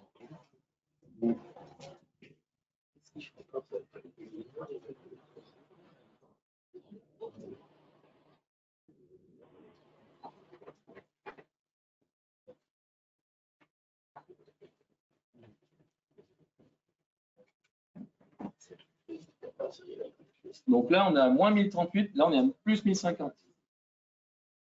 Toujours 12, ça ne change pas. Mais combien on perd réellement? Pour ajouter ça. Donc là, on a toujours 12. On fait 130. Ouais. Donc, on revient au 118. La prime, c'est toujours une dépense quand on se protège. Donc, c'est quelque chose qu'on de toute façon, on a payé, sur lequel c'est comme ça, on a payé. On a payé pour se protéger. On a payé pour voir. Donc, même si on rachète le foot, on le vend, on sera toujours débiteur de ça. Oui. Oui, parce qu'en fait, si tu revends ton put sur là, si tu revends ton put, tu vas le vendre 1058. Je parle d'expiration, normalement, quelques minutes après, 1050. Hein. Et comme tu fais une perte sur 1038 sur ta future, que tu laisses expirer si tu veux ou que tu au clôture, c'est pareil. La perte, elle est la même, elle est capée, elle est bloquée. Tu vas avoir ce résultat-là. Si on vend les deux en même temps. Pardon? Si on vend les deux en même temps. Ah, il faut que, oui, là, je parle de clôture en même temps, parce que sinon, si tu clôtures l'un avant l'autre et que le cours bouge entre-temps, ça change forcément. Mais je parle vraiment d'une clôture instantanée, immédiate entre les deux contrats. Il faudrait comparer si on n'avait pas pris d'option. Ben, si tu n'as pas pris d'option et que tu as mis un stop loss, j'ai perdu 1038. Oui. C'est beau, le stop loss. Ben, ça dépend, oui, ouais. Mais si tu mets ton stop, oui. Là, comme c'est over weekend, tu ne t'attends pas forcément à ce qu'on tombe à 19 000 le lundi soir. Donc, si tu mets un stop loss à, je sais pas moi, à 19 750. Le problème, c'est que lundi matin, comme il y a eu la guerre entre Israël et le Liban, le Nasdaq qui plonge à 19 000 ou presque, tu perds beaucoup plus que ton stop loss. Là, tu es sûr, en faisant ça, tu es sûr et certain de ne pas perdre plus que ça. Ça, c'est une certitude. Quand tu mets un stop loss en dur, tu ne sais pas combien tu vas perdre. En tout cas, en over week-end ou tout ça. Overnight, quand il y a un cours le lendemain. Tu ne sais pas. Tu peux très bien t'exécuter à un prix complètement différent de ce que tu veux. Absolument. Il peut y avoir un flash crash, il peut y avoir n'importe quoi. Comment ça s'appelle? C'est l'overnight, ça démarre. Over week-end ou overnight.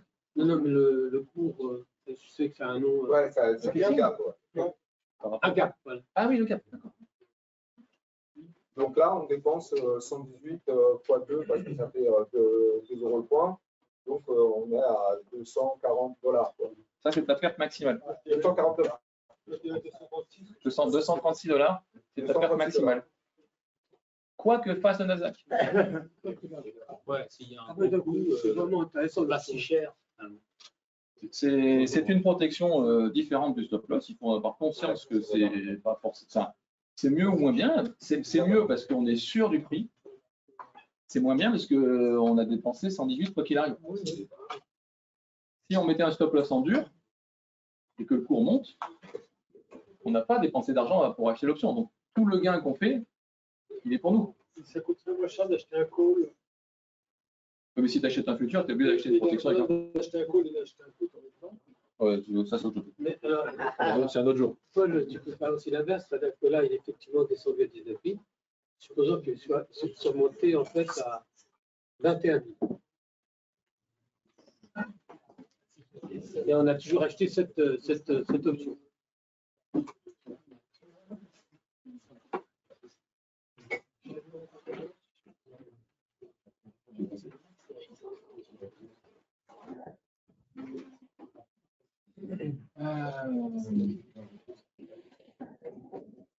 Non, on va faire.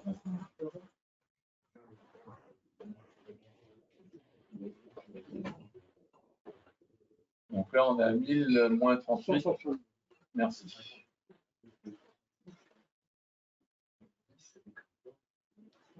Ça, c'est le gain sur le futur. Hein. C'est ça. Maintenant, sur l'option. Donc là, parce que l'option, il y a la volatilité implicite qui varie aussi.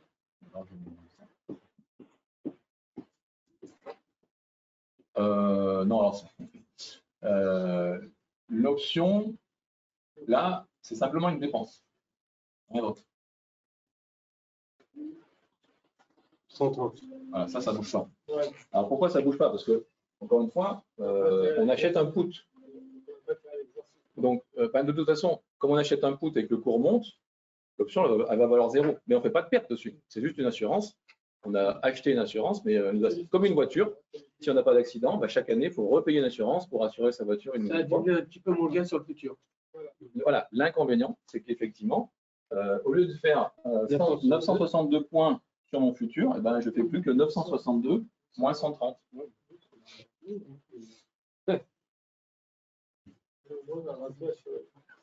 Au pire, j'aurais perdu 118. Au mieux, j'aurais gagné 832 grâce aux options. Voilà.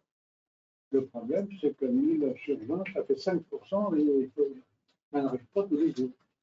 Ah, la journée, sur le pétrole, tu peux avoir du 10-15%. J'ai pris un exemple un peu spécifique avec en over week-end. Mais... Sur le Nasdaq, peut-être pas, mais sur le pétrole, oui. Après, il n'y a pas longtemps, on a eu la Fed, on a eu tout ça. Il y a des jours, on fait plus 3 ou plus 4. Hein. Sur le Nasdaq. Elle est plus chère. On est d'accord. Je parle de mouvement. Le mouvement, on a sur le Nasdaq parfois de très, très gros mouvements. 5% en une journée, c'est rare. Mais là, on est sur un exemple.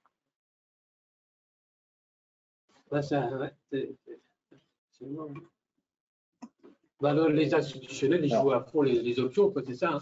C'est pas le particulier.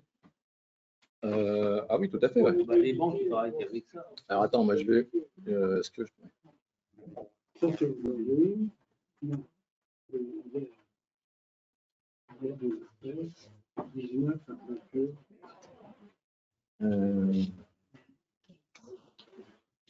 fais pas le volume.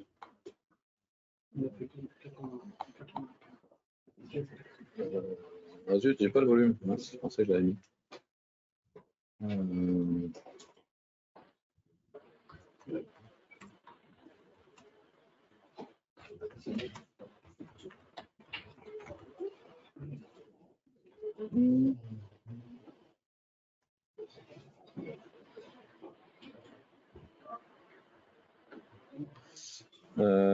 Sur l'indice SPX, ça date de 15.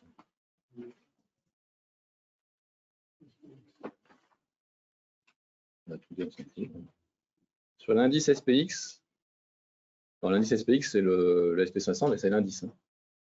La moyenne des volumes, c'est 2 796 000 options par jour. Donc c'est l'indice SPX, c'est le plus liquide. Hein. Là, je vous parle que de l'indice SPX. Vous avez encore le futur SP500 sur lequel il y a énormément de volume aussi. Vous avez le SPY qui est l'ETF du SP500 sur lequel vous avez énormément de volume aussi. Donc, et puis il y a tous les VIX. Il y a le chiffre VIX. Le chiffre VIX. Le VIX. Oui. Il y a beaucoup d'options. Ah aussi, oui. Ah oui, oui. Ce sont des marchés qui sont extrêmement liquides, mais il y a énormément de volume. C'est surtout, de toute façon. Alors là, par contre, quand on parle de 2 800 000, j'arrondis, on parle de l'ensemble des options, l'ensemble des strikes, l'ensemble des expirations. C'est un volume global. L'ensemble des positions. L'ensemble des positions, enfin, l'ensemble des volumes sur les options. Il faut savoir que, attends, je finis juste un truc. Il faut savoir que maintenant, les options daily sur le SPX représentent à peu près 45% du volume. C'est-à-dire qu'il y a des options journalières, elles sont échangées grosso modo à 1 400 000 par jour. C'est énorme. Est-ce qu'on peut voir la proportion d'options acheteuses et d'options vendeuses? Oui. Alors, moi, je peux vous le dire dans les délits, parce que j'ai fait un article il n'y a pas longtemps. Ça va? Au niveau des options, donc là, je vous parle uniquement des volumes journaliers. Donc, les fameux 1 400 000. Voilà. Le plus gros du volume, 45%, c'est justement un achat d'options sec. Achat de call, achat de put. Donc, 45% des volumes journaliers sur les options qui finissent le jour même, c'est 45% d'acheteurs d'options. Justement, des gens qui achètent des protections. Pas forcément. Alors, pas forcément, parce qu'on peut effectivement être acheteur de call ou de put sans avoir à protéger. Ce que tu fais. 40%, c'est ce qu'on appelle des ventes de spread. Donc, c'est ce que moi je fais plutôt, c'est-à-dire un spread, c'est donc une combinaison d'options entre un call à la monnaie, par exemple avec un call en dehors de la monnaie, ou un put à la monnaie, un put en dehors de la monnaie. Donc, ça, c'est des gens, ce sont des vendeurs d'options, mais ils vendent des options avec une protection. Ils ne vendent pas des options, comme on l'entend des fois, je ne sais pas si vous avez déjà entendu, les gens qui vendent des options à nu, on appelle ça. C'est risqué parce qu'une vente d'options, comme il n'y a pas de protection, la perte elle est potentiellement illimitée. On entend souvent parler dans la littérature que les vendeurs d'options, ils perdent beaucoup d'argent parce que justement, il n'y a pas de protection. Et donc, quand on est vendeur d'options, c'est comme si on était assureur. Donc, imaginez, je reprends toujours l'exemple de la voiture. On peut aller dans le décor. Bah, je reprends l'exemple de la voiture. C'est-à-dire que c'est comme si ton voisin venait te voir et te dit, voilà, je te donne 200 € et tu assures ma voiture. Tu prends les 200 € de ton voisin, mais s'il arrive un accident, il faut lui rembourser sa voiture à 20 000. Donc, tu gagnes une toute petite prime de 200, mais par contre, si lui, il se crache, tu lui donnes 20 000. Donc, on est vraiment sur un… Est-ce qu'il y a un effet de levier sur les options aussi oui. Pour le vendeur aussi oui, parce qu'il y a une marge qui est requise et la marge requise, elle n'est pas aussi élevée que la perte potentielle. Pour mon cas personnel, redis la protection sur les ventes de call et tout. Qu'est-ce qu'on est avec? Redis-le. Bah, si tu vends un put, un call? Non. Tu achètes un put plus bas. Ah ouais, d'accord. Pour te protéger. Et le call, pareil. Le call, si tu vends un call, tu achètes un call plus haut. Et donc après, il ne reste que 10 et 5%, et 10% c'est des achats de spread. Il y a seulement 5% des volumes qui sont sur des ventes d'options sèches, donc les fameux risques vraiment très importants. Donc voilà, les traders, ils ne prennent pas de risques, enfin, l'ensemble des traders ne prennent pas ou peu de risques. Ils prennent surtout des positions qui sont acheteuses ou avec des spreads où le risque est limité.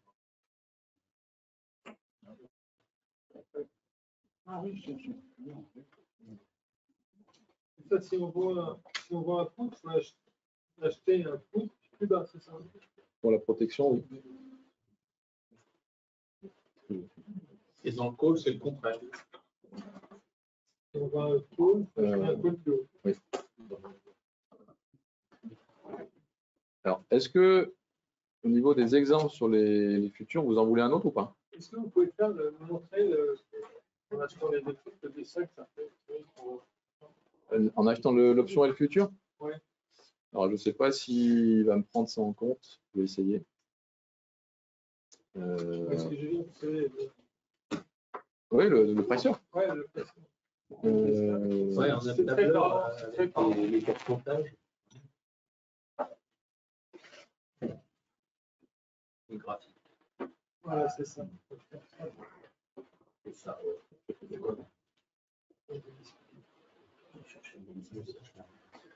Donc là, on a, ça s'appelle un pricer. Donc un pricer, ça permet de pricer les options, pricer la stratégie qu'on est en train de faire, donc simuler la stratégie, si vous voulez. Donc là, j'ai acheté un futur et j'ai acheté un put. Donc, qu'est-ce qu'on voit si je reviens là? J'ai toujours, le Nasdaq n'a pas beaucoup bougé, donc j'ai toujours acheté la même protection à 20 050 points. Donc cette fois-ci, il est un peu plus haut, il a 20 065 points. Donc, ma protection, vous voyez, on la voit, elle est là. Elle est à 20 050. À 20 050 points, qu'est-ce qui se passe? On voit que la perte, elle est capée. C'est fini. Que le Nasdaq finit. Alors, en dessous, alors, si vous ne savez pas lire un pricer, vous avez en dessous le prix hypothétique du Nasdaq. Et sur la droite, vous avez les gains et les pertes potentielles. Et vous avez la ligne du zéro ici. Donc, quand on fait cette stratégie-là en place, ça nous permet de voir et de se faire une idée. Par exemple, tiens, si le Nasdaq finit à 20 300 points, qu'est-ce que je vais gagner ou qu'est-ce que je vais perdre? Donc là, après, je peux déplacer ma souris à l'intérieur du graphique.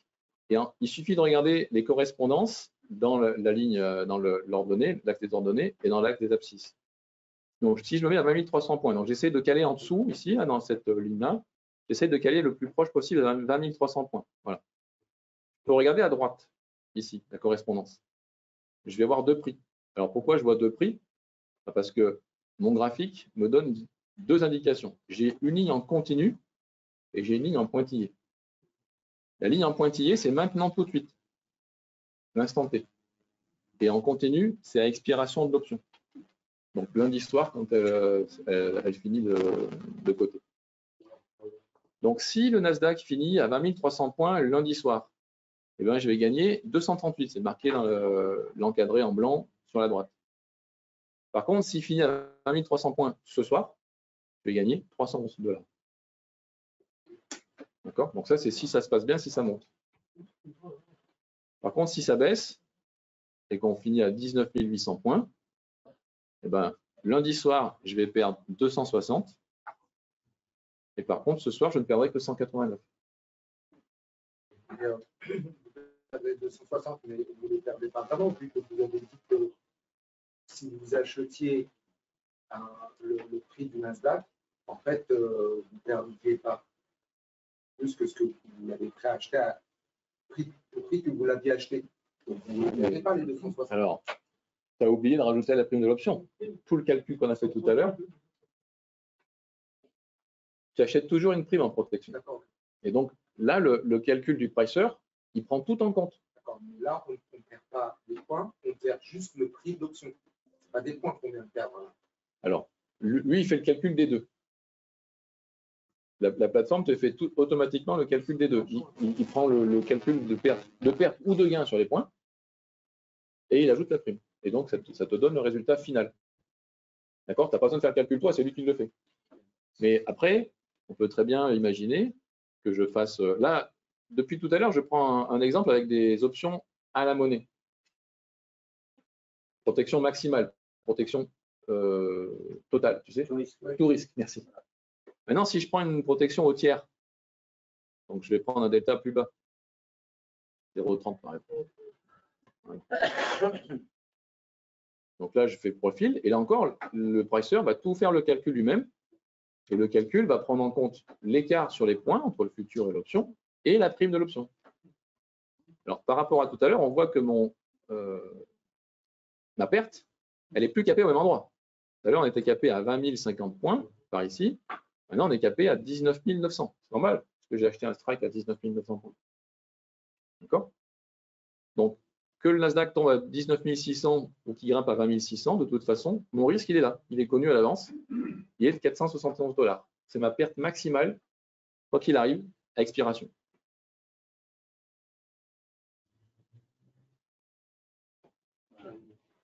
Donc, le Nasdaq, les indices, ils sont faits pour monter. Oui. Les indices sont faits pour monter. Oui. Donc, si à chaque fois vous entrez sur le marché,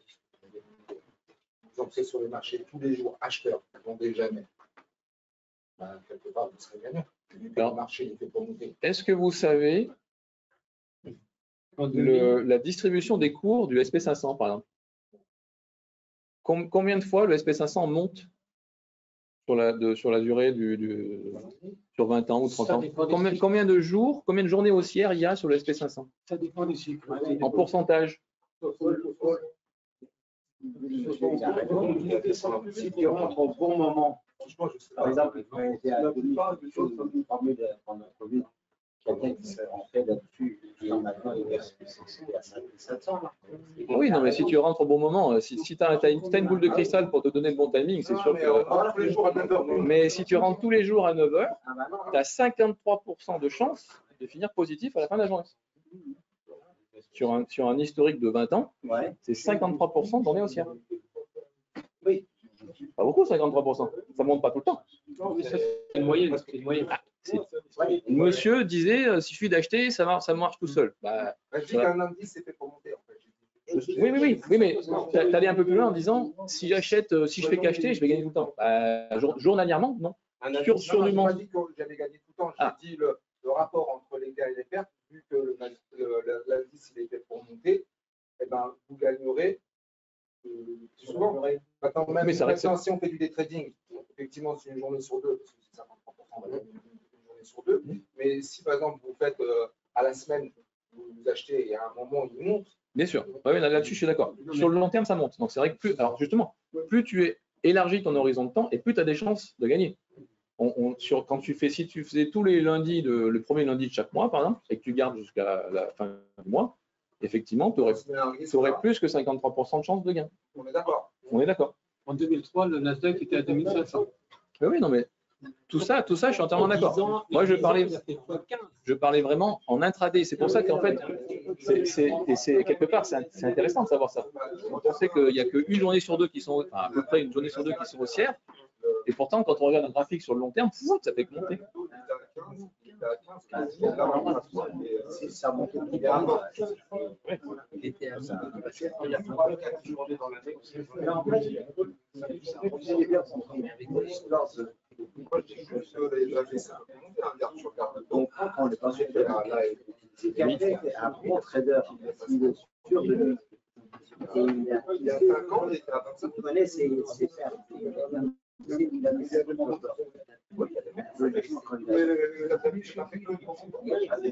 Alors, ta remarque, elle est bonne. Mais en fait, si tu veux, même un bon trader, son taux de réussite, c'est combien? Plutôt 51, 52. C'est pas beaucoup. Bah oui, non, mais... Si tu achètes une option, je peux te garantir une chose. Alors, je ne sais pas si tu deviendras positif. Mais je peux te garantir une chose, c'est que ton taux de réussite va augmenter. C'est une certitude. Je peux avoir votre attention parce que la discussion est intéressante. La question, c'est de monsieur, c'était de dire un bon trader, il met son stop loss, il sait où il faut le mettre et tout, et donc à la limite, il n'a pas besoin d'acheter une option. Bon, alors, je lui ai dit, pour toi, un bon trader, il a quoi comme taux de réussite? Il m'a dit 55%, 55%. Combien? 30. Alors, ouais. 60%. Non. Alors, en fait, ça dépend. Alors ça dépend. En fait, si tu veux, il y a toujours, pour savoir si on va être rentable ou pas, il faut connaître son taux de réussite et son ratio gain-perte. Si tu as un ratio de gain-perte quand tu gagnes 2, tu perds 1, tu peux avoir un taux de réussite de 50%, ça suffit là. Par contre, si tu perds 2 quand tu gagnes 1, avec 50%, tu es ruiné. Voilà. Donc, moi, ce que je vous garantis, c'est une certitude. Je ne sais pas si vous deviendrez gagnant en utilisant les options à la place du stop loss, mais la chose que je peux vous garantir, c'est que vous allez augmenter votre taux de réussite. Pourquoi? Parce que quand vous mettez un stop loss, dès qu'il est touché, vous êtes sorti du marché. Avec une option, vous n'êtes pas sorti du marché. Vous êtes encore dedans toute la journée, ou plus si vous élargissez l'horizon de temps. Donc, vous avez encore toutes les chances possibles de voir le cours remonter, surtout si on prend du long terme, comme tu dis, où les indices ne font que monter. Non, mais c'est très intéressant parce que lorsque vous êtes sur votre plateforme et que vous voyez que le Nasdaq, qui est un produit très volatile, il peut monter de 250 voire 300 points dans la même journée, vous entrez, vous prenez une option qui va vous coûter ce que vous nous avez dit, à peu près 260 €, 260 $.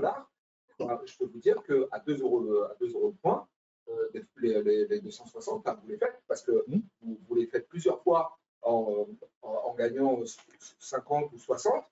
Là, vous attendez que, parce que le cours il fluctue, et comme vous êtes protégé à 260 $, eh ben, les 260 $, pendant 3 fois dans la journée, sans même de plus, parce que c'est des stop loss, on prend plusieurs fois dans la journée, en fait, qui vous font perdre de l'argent. Et donc, plusieurs fois, eh ben, ça remonte en mode espoir, comme on dit. Et ben là, le mode espoir, il peut fonctionner si vous êtes avec une option, alors que le mode espoir, il ne fonctionne pas quand vous êtes avec un stop loss. Parce que le stop loss, il vous sort. Alors que l'option, comme vous voulez dire, c'est très intéressant, moi je ne connaissais pas ça, moi qui traite le Nasdaq, et ben, ça vous laisse toute une journée pour avoir des fluctuations de marché qui montent. Ben, vous prenez, ça descend, vous n'êtes pas stoppé, ça remonte, ben, vous prenez, parce que comme on dit, mieux vaut un tien qu'un deux tu l'auras, et ben, vous prenez des petites sommes et ça vous permet d'être dans le marché jusqu'à la fin. Vous perdez 260 $, sinon vous ne pouvez pas perdre plus. Ouais, mais est-ce que général, si je disais que ça pousse un peu à la paresse, parce que moi, si j'ai une stratégie, j'accepte de perdre 7 fois sur 10. Oui. Bon. Oui. Sur les 7 fois, je vais perdre un peu grâce à mes stop loss. Par contre, je laisse courir sur les 3 restants. Et donc, je suis gagnant. Oui, parce que ton ratio de gain-perte, il est supérieur à un certain montant, qui fait qu'avec seulement 30% de réussite, au bout du compte, tu es gagnant. Excusez-moi. Sur le Nasdaq, je pense juste pour dire qu'en fait, on n'est pas obligé de mettre 3 ou 4 contrats. Si on devrait calculer, c'est 20 $ par contrat. Si tu veux être protégé en totalité, c'est un futur, une option. Si toi, tu rentres avec combien de contrats? Mettons 4. Mais si tu prends que 2 options, si ça baisse, tu es protégé que sur 2 contrats.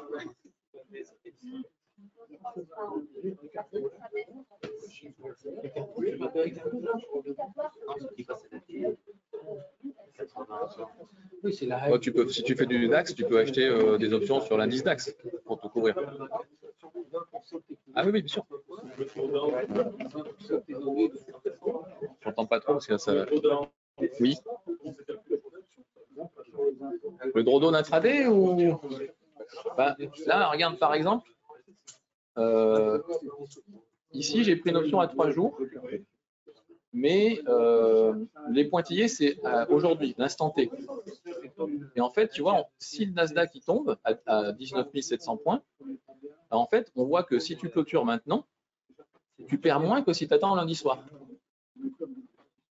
Donc le drawdown, tu peux le voir comme ça en disant, si je vois que je suis complètement trompé, et puis que ce soir on est à 19 700, bon, je peux rester en mode espoir si je veux pour le week-end, mais ça n'a peut-être pas trop d'intérêt. Dans ce cas, je peux clôturer ma position. Si tu clôtures ta position, alors tu vas être en perte, mais la perte sera plus petite que si tu conserves jusqu'à lundi. Si on mélange avec un effort de marché, on est dans des solutions de chance de sécuriser ses pertes. Oui. Oui, de toute façon, l'option te garantit ton prix ton prix de clôture plutôt. Voilà, ton garantit ton prix de clôture. Donc, si tu repères des niveaux sur le market profile en te disant ce niveau-là, de toute façon, normalement, il ne peut pas être atteint, tu achètes une option sur ce niveau-là. Plus on garde l'option, plus oui. C'est la valeur dans moi qui reste. Bah, l'érosion du temps n'est pas linéaire, elle est progressive et elle s'accélère sur la fin. Moi, je voudrais plus revenir sur l'histoire de la probabilité de la si maintenant, pour moi, surtout, ça dépend d'un bon money management. Est-ce que vous avez un exemple de bon money management, par exemple, à certains paliers, vous clôturez un certain pourcentage de votre risque? Qu'est-ce que je veux dire? Par exemple, vous avez, moi, personnellement, j'ai 30% de mon rate. Je sais qu'avec 30% de mon rate, je suis quand même rentable parce que j'ai un bon money management. Bah, tu as un ratio de gain qui est supérieur à 3, par exemple. Oui, c'est ça. Ouais. Ouais, je suis minimum à R de 3. Ouais. Bah, tu peux faire la même chose avec les options, c'est-à-dire qu'en fait, tu achètes une option et puis tu vas voir combien, quand tu gagnes, combien. En fait, surtout quand tu perds l'option te fera perdre. Normalement, si tu as 30%, avec l'option, déjà, tu vas augmenter ton taux de réussite. Donc après, la question qu'il faut se poser, c'est est-ce que j'accepte de payer ce coût supplémentaire? Est-ce que ce coût supplémentaire vient justement impacter mon money management finalement et faire que mon ratio gain-perte, finalement, il n'est plus de 3, mais il est de 2,5 par exemple. Donc, est-ce que le taux de réussite qui s'améliore et qui augmente finalement, est-ce qu'il compense le ratio gain-risque qui diminue? Si avec les options, tu passes à 2,5 au lieu de 3, mais qu'au lieu de 30%, tu passes à 50%, il ne faut pas hésiter, il faut prendre l'option. Par contre, si tu montes à 35%, là, il faut faire le calcul, mais je ne suis pas sûr que ce soit intéressant. Il faut vraiment que ce soit un petit peu significatif pour que l'argent que te coûte l'option soit finalement largement remboursé par ton taux de réussite. Mais pour vous, c'est combien vous clôturez, enfin, je ne pense pas que vous fonctionnez avec des paliers, je pense que vous avez un TP ou un stop loss et un peu gouvernance. Vous n'avez pas de palier TP1, TP2, TP3? Non, je ne sors pas par palier. Ouais. Mais moi, je ne fais pas des stratégies directionnelles avec les futurs. Moi, je fais des spreads. Et donc, en fait, le spread, je peux vous montrer vite fait, il est bientôt 15 heures, il faut que je laisse la place. Mais si on fait un spread, ce que je fais moi, c'est plutôt, donc c'est ça, je vais vous montrer un spread. Là, j'ai vendu un put, non, j'ai acheté un put, donc c'est comme si j'avais acheté un put ici. Ok, je suis rentré, 900.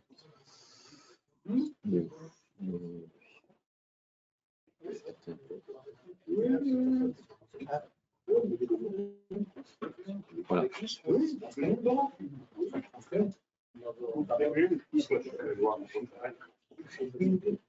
Voilà, ça c'est ce que je fais moi, plutôt. Donc vous voyez, le graphique de PNL, il n'a plus du tout la même allure. J'ai pas de gain exponentiel, puisque un futur, tant que ça monte, tu gagnes de l'argent. Là, moi, mon gain, il est exactement comme ma perte, il est capé en fait. Je ne peux pas gagner plus et je ne peux pas perdre plus. Donc en fait, là, si tu veux, alors après, on peut avoir, là, j'ai un niveau de gain qui n'est pas terrible, il est à 28 pour une perte de 171. Donc là, l'exemple que je te prends, il n'est pas extraordinaire. Après, on module comme on veut le gain et la perte. Mais grosso modo, moi, c'est des trades comme ça que je fais. Et donc, quand je rentre en position, je connais à l'avance, au pire, combien je perds. Et combien je gagne, je sais aussi parce qu'en fait, je vais placer un take profit.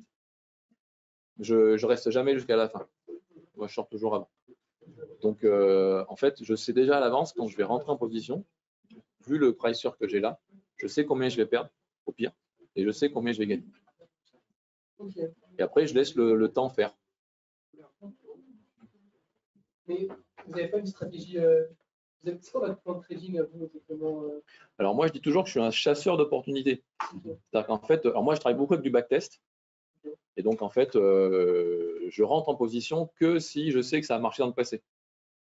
Donc, à partir de là, je vais recevoir des alertes dans la journée, plusieurs, et je vais prendre celles qui me paraissent les plus intéressantes. Et en fonction de ce que je reçois, je vais prendre le trade. Un coup, ça va être sur du Apple, un coup, ça va être sur le Nasdaq, un coup, ça va être sur le pétrole, un coup, ça va être sur… Parce que j'ai des alertes qui arrivent. Et donc, je les analyse et celles qui m'intéressent le plus, je vais les prendre. Vous n'avez pas d'indicateurs ou quoi que ce soit? Les alertes sont générées par des indicateurs techniques ou de volatilité implicite. Ou je trade aussi les cycles. Par exemple, cycle de marché, le pétrole, typiquement, entre janvier et mois de mai, il monte 7 fois sur 10. Voilà. Ça, c'est statistique, tu peux prendre sur 50 ans. 7 fois sur 10, le pétrole, il monte entre janvier et mai. Typiquement, ça, c'est le genre de trade que je vais prendre parce que ça gagne 7 fois sur 10. Et donc, après, je prends un trade au niveau des ratios gain-perte qui font que c'est intéressant, même si je perds 3 fois, les 7 fois que je vais gagner vont faire que au global, je serai gagnant. C'est sûr. Vous avez des zones d'intérêt ou pas? Les zones d'intérêt. Ouais, zones d'intérêt. L'open interest? Comment? Ouais, c'est ça. Ah oui, d'accord. Ouais.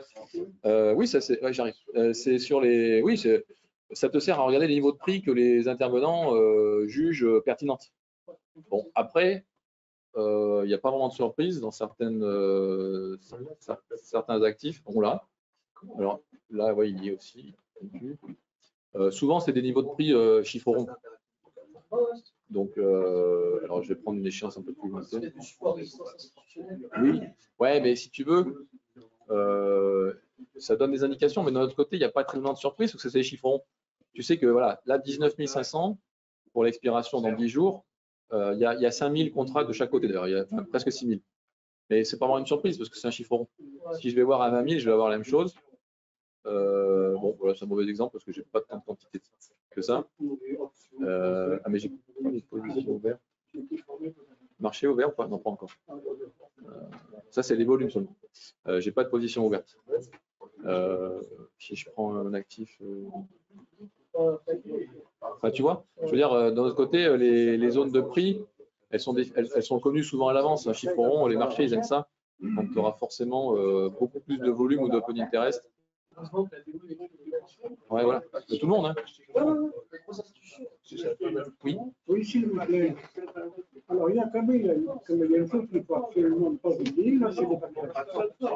Alors, avec les options, moi, je ne sais pas où vous trouvez un système d'impact testing. Alors, moi, j'en ai un très grossier sur Excel, mais il est très grossier parce que je prends une moyenne de la caractéristique de l'option. Est-ce qu'il existe quand même des, je sais pas, moi, des... Alors, oui, il existe des logiciels de backtest. Vous avez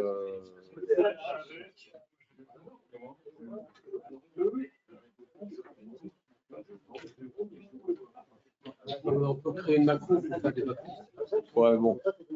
Compliqué quand même. Oui, mais moi j'ai un système aussi. Non, mais une macro à l'intérieur du... Carrément. Voilà, donc là, il existe des logiciels. Enfin, je connais 2 logiciels. Oui. Il y en a un, il est américain, et l'autre, il est français. Qui te donnent des alertes, qui peuvent te donner des alertes sur les actions et les ETF. Ah, oui, alors, il y en a un, tu fais ton backtest toi si tu veux, mais c'est plus compliqué parce qu'il faut savoir maîtriser le backtesting. Mais donc, celui-ci, tu vas sur mon site. Tu vas sur mon site, voilà. Trade Machine Pro, c'est un logiciel de backtesting. Là, tu peux tout faire toi. Tu dis, tiens, j'ai une MACD et je veux tester un achat de call sur une MACD. Tu peux le faire. D'accord? Sinon, il y a un outil français qui est plus simple. Mais lui, il génère des alertes. Ce n'est pas toi qui fais le backtesting, c'est le programmeur qui a fait lui, qui a programmé des choses, il a testé des choses, il a vu qu'il y a des choses qui marchaient. Et donc, il donne à disposition, il y a un abonnement, mais en tout cas, il te met à disposition les alertes du jour qui sont déclenchées. Ben, tu reçois une feuille comme ça, là, et dedans, tu as les statistiques de la stratégie. Alors, Option Trading Tool, le nom est anglais, mais le logiciel est français. C'est ton collègue? C'est Patrick, ouais, mon ancien associé. Ouais. Parce que là, je me suis fait un système, mais c'est très grossier, parce que je prends les primes, alors je fais des options de strike, une moyenne sur, je pense que je vois sur le mois écoulé, et donc je peux donc faire facilement. Mais non, mais c'est pas. Un système,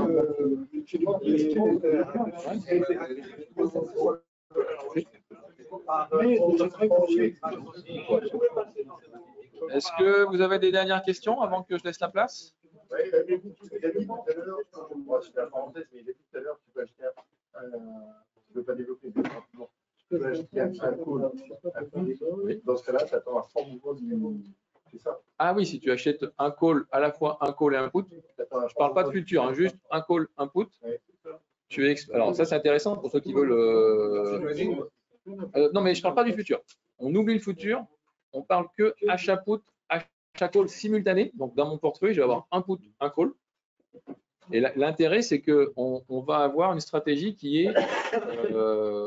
est bidirectionnelle. C'est-à-dire que je suis à la fois exposé à la hausse et à la baisse sur le marché. Sur le même adjacent.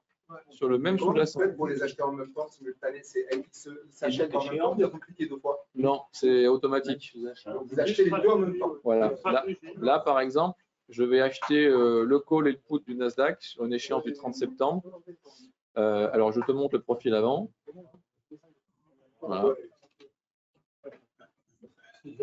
Donc là, en fait, on voit que ma perte, elle est capée, toujours pareil. C'est 9 000 €? Oui, parce que je suis sur le gros contrat. J'ai fait le gros contrat à 10 jours. Donc ça fait 900. Si tu veux sur le micro, c'est 900. D'accord. Par contre, je suis exposé dans les deux sens. C'est-à-dire que en fait, le sous-jacent, il peut monter ou descendre. Je m'en moque. Je gagnerai pareil. Par contre, pour gagner, il faut impérativement qu'on dépasse les bornes qui sont ici. Donc 19 600 et 20 500. D'accord. Et ça, c'est à expiration. On voit qu'en fait, Pas du triangle, voilà, c'est bon. Voilà, ça, c'est à expiration. Si je me mets à 3 jours, par exemple. Et si vous terminez sur la ligne, sur la petite ligne blanche, horizontale, ouais, d'un côté ou de l'autre. C'est mon point mort, c'est ce qu'on appelle le point mort. C'est-à-dire que si on finit à être 20 490, ce que je vais gagner sur mon call, je l'aurais perdu sur le put. Donc je serai neutre sur la position. Plus les frais. Plus la commission. Elles sont négligeables. Enfin, négligeables. Pas que vous avez quitté, c'est mort. Ouais, mais c'est pas si cher que ça. Ici, alors déjà statistiquement parlant, pour perdre la totalité, il faut vraiment pas avoir de chance parce que pour qu'on finisse pile poil à 20 050, il faut vraiment pas de bol. Mais effectivement, ton risque, c'est marqué 9 000 moins si on divise par 10 pour le micro futur, on est sur 900 $, c'est le risque maximum. Bah, typiquement pour le FOMC meeting, tu sais que ça va bouger, mais tu ne sais pas dans quel sens. Tu achètes un call un peu. Sur le FOMC? Oui, la fait sur le argent parce que c'est des montages. Alors après, ça dépend de la volatilité implicite, parce que les market makers, ils ne sont pas bêtes, ils savent que. Non, mais pas sur les marchés régulés, sur le marché régulé. Oui, mais même les marchés régulés, les market makers, ils ne sont pas idiots, ils ont. Non. Ah, si tu veux, ils ont une obligation, ils peuvent élargir les spreads. Au moment de la news, il y a peut-être un petit peu moins d'équilibre, mais comme de partout. Mais par contre, une minute avant, une minute après, c'est revenu. Tu sais faire, il devient 10 que sur un, il devient juste. Tu sais faire. Alors, c'est ça en octobre. Bon, bah voilà.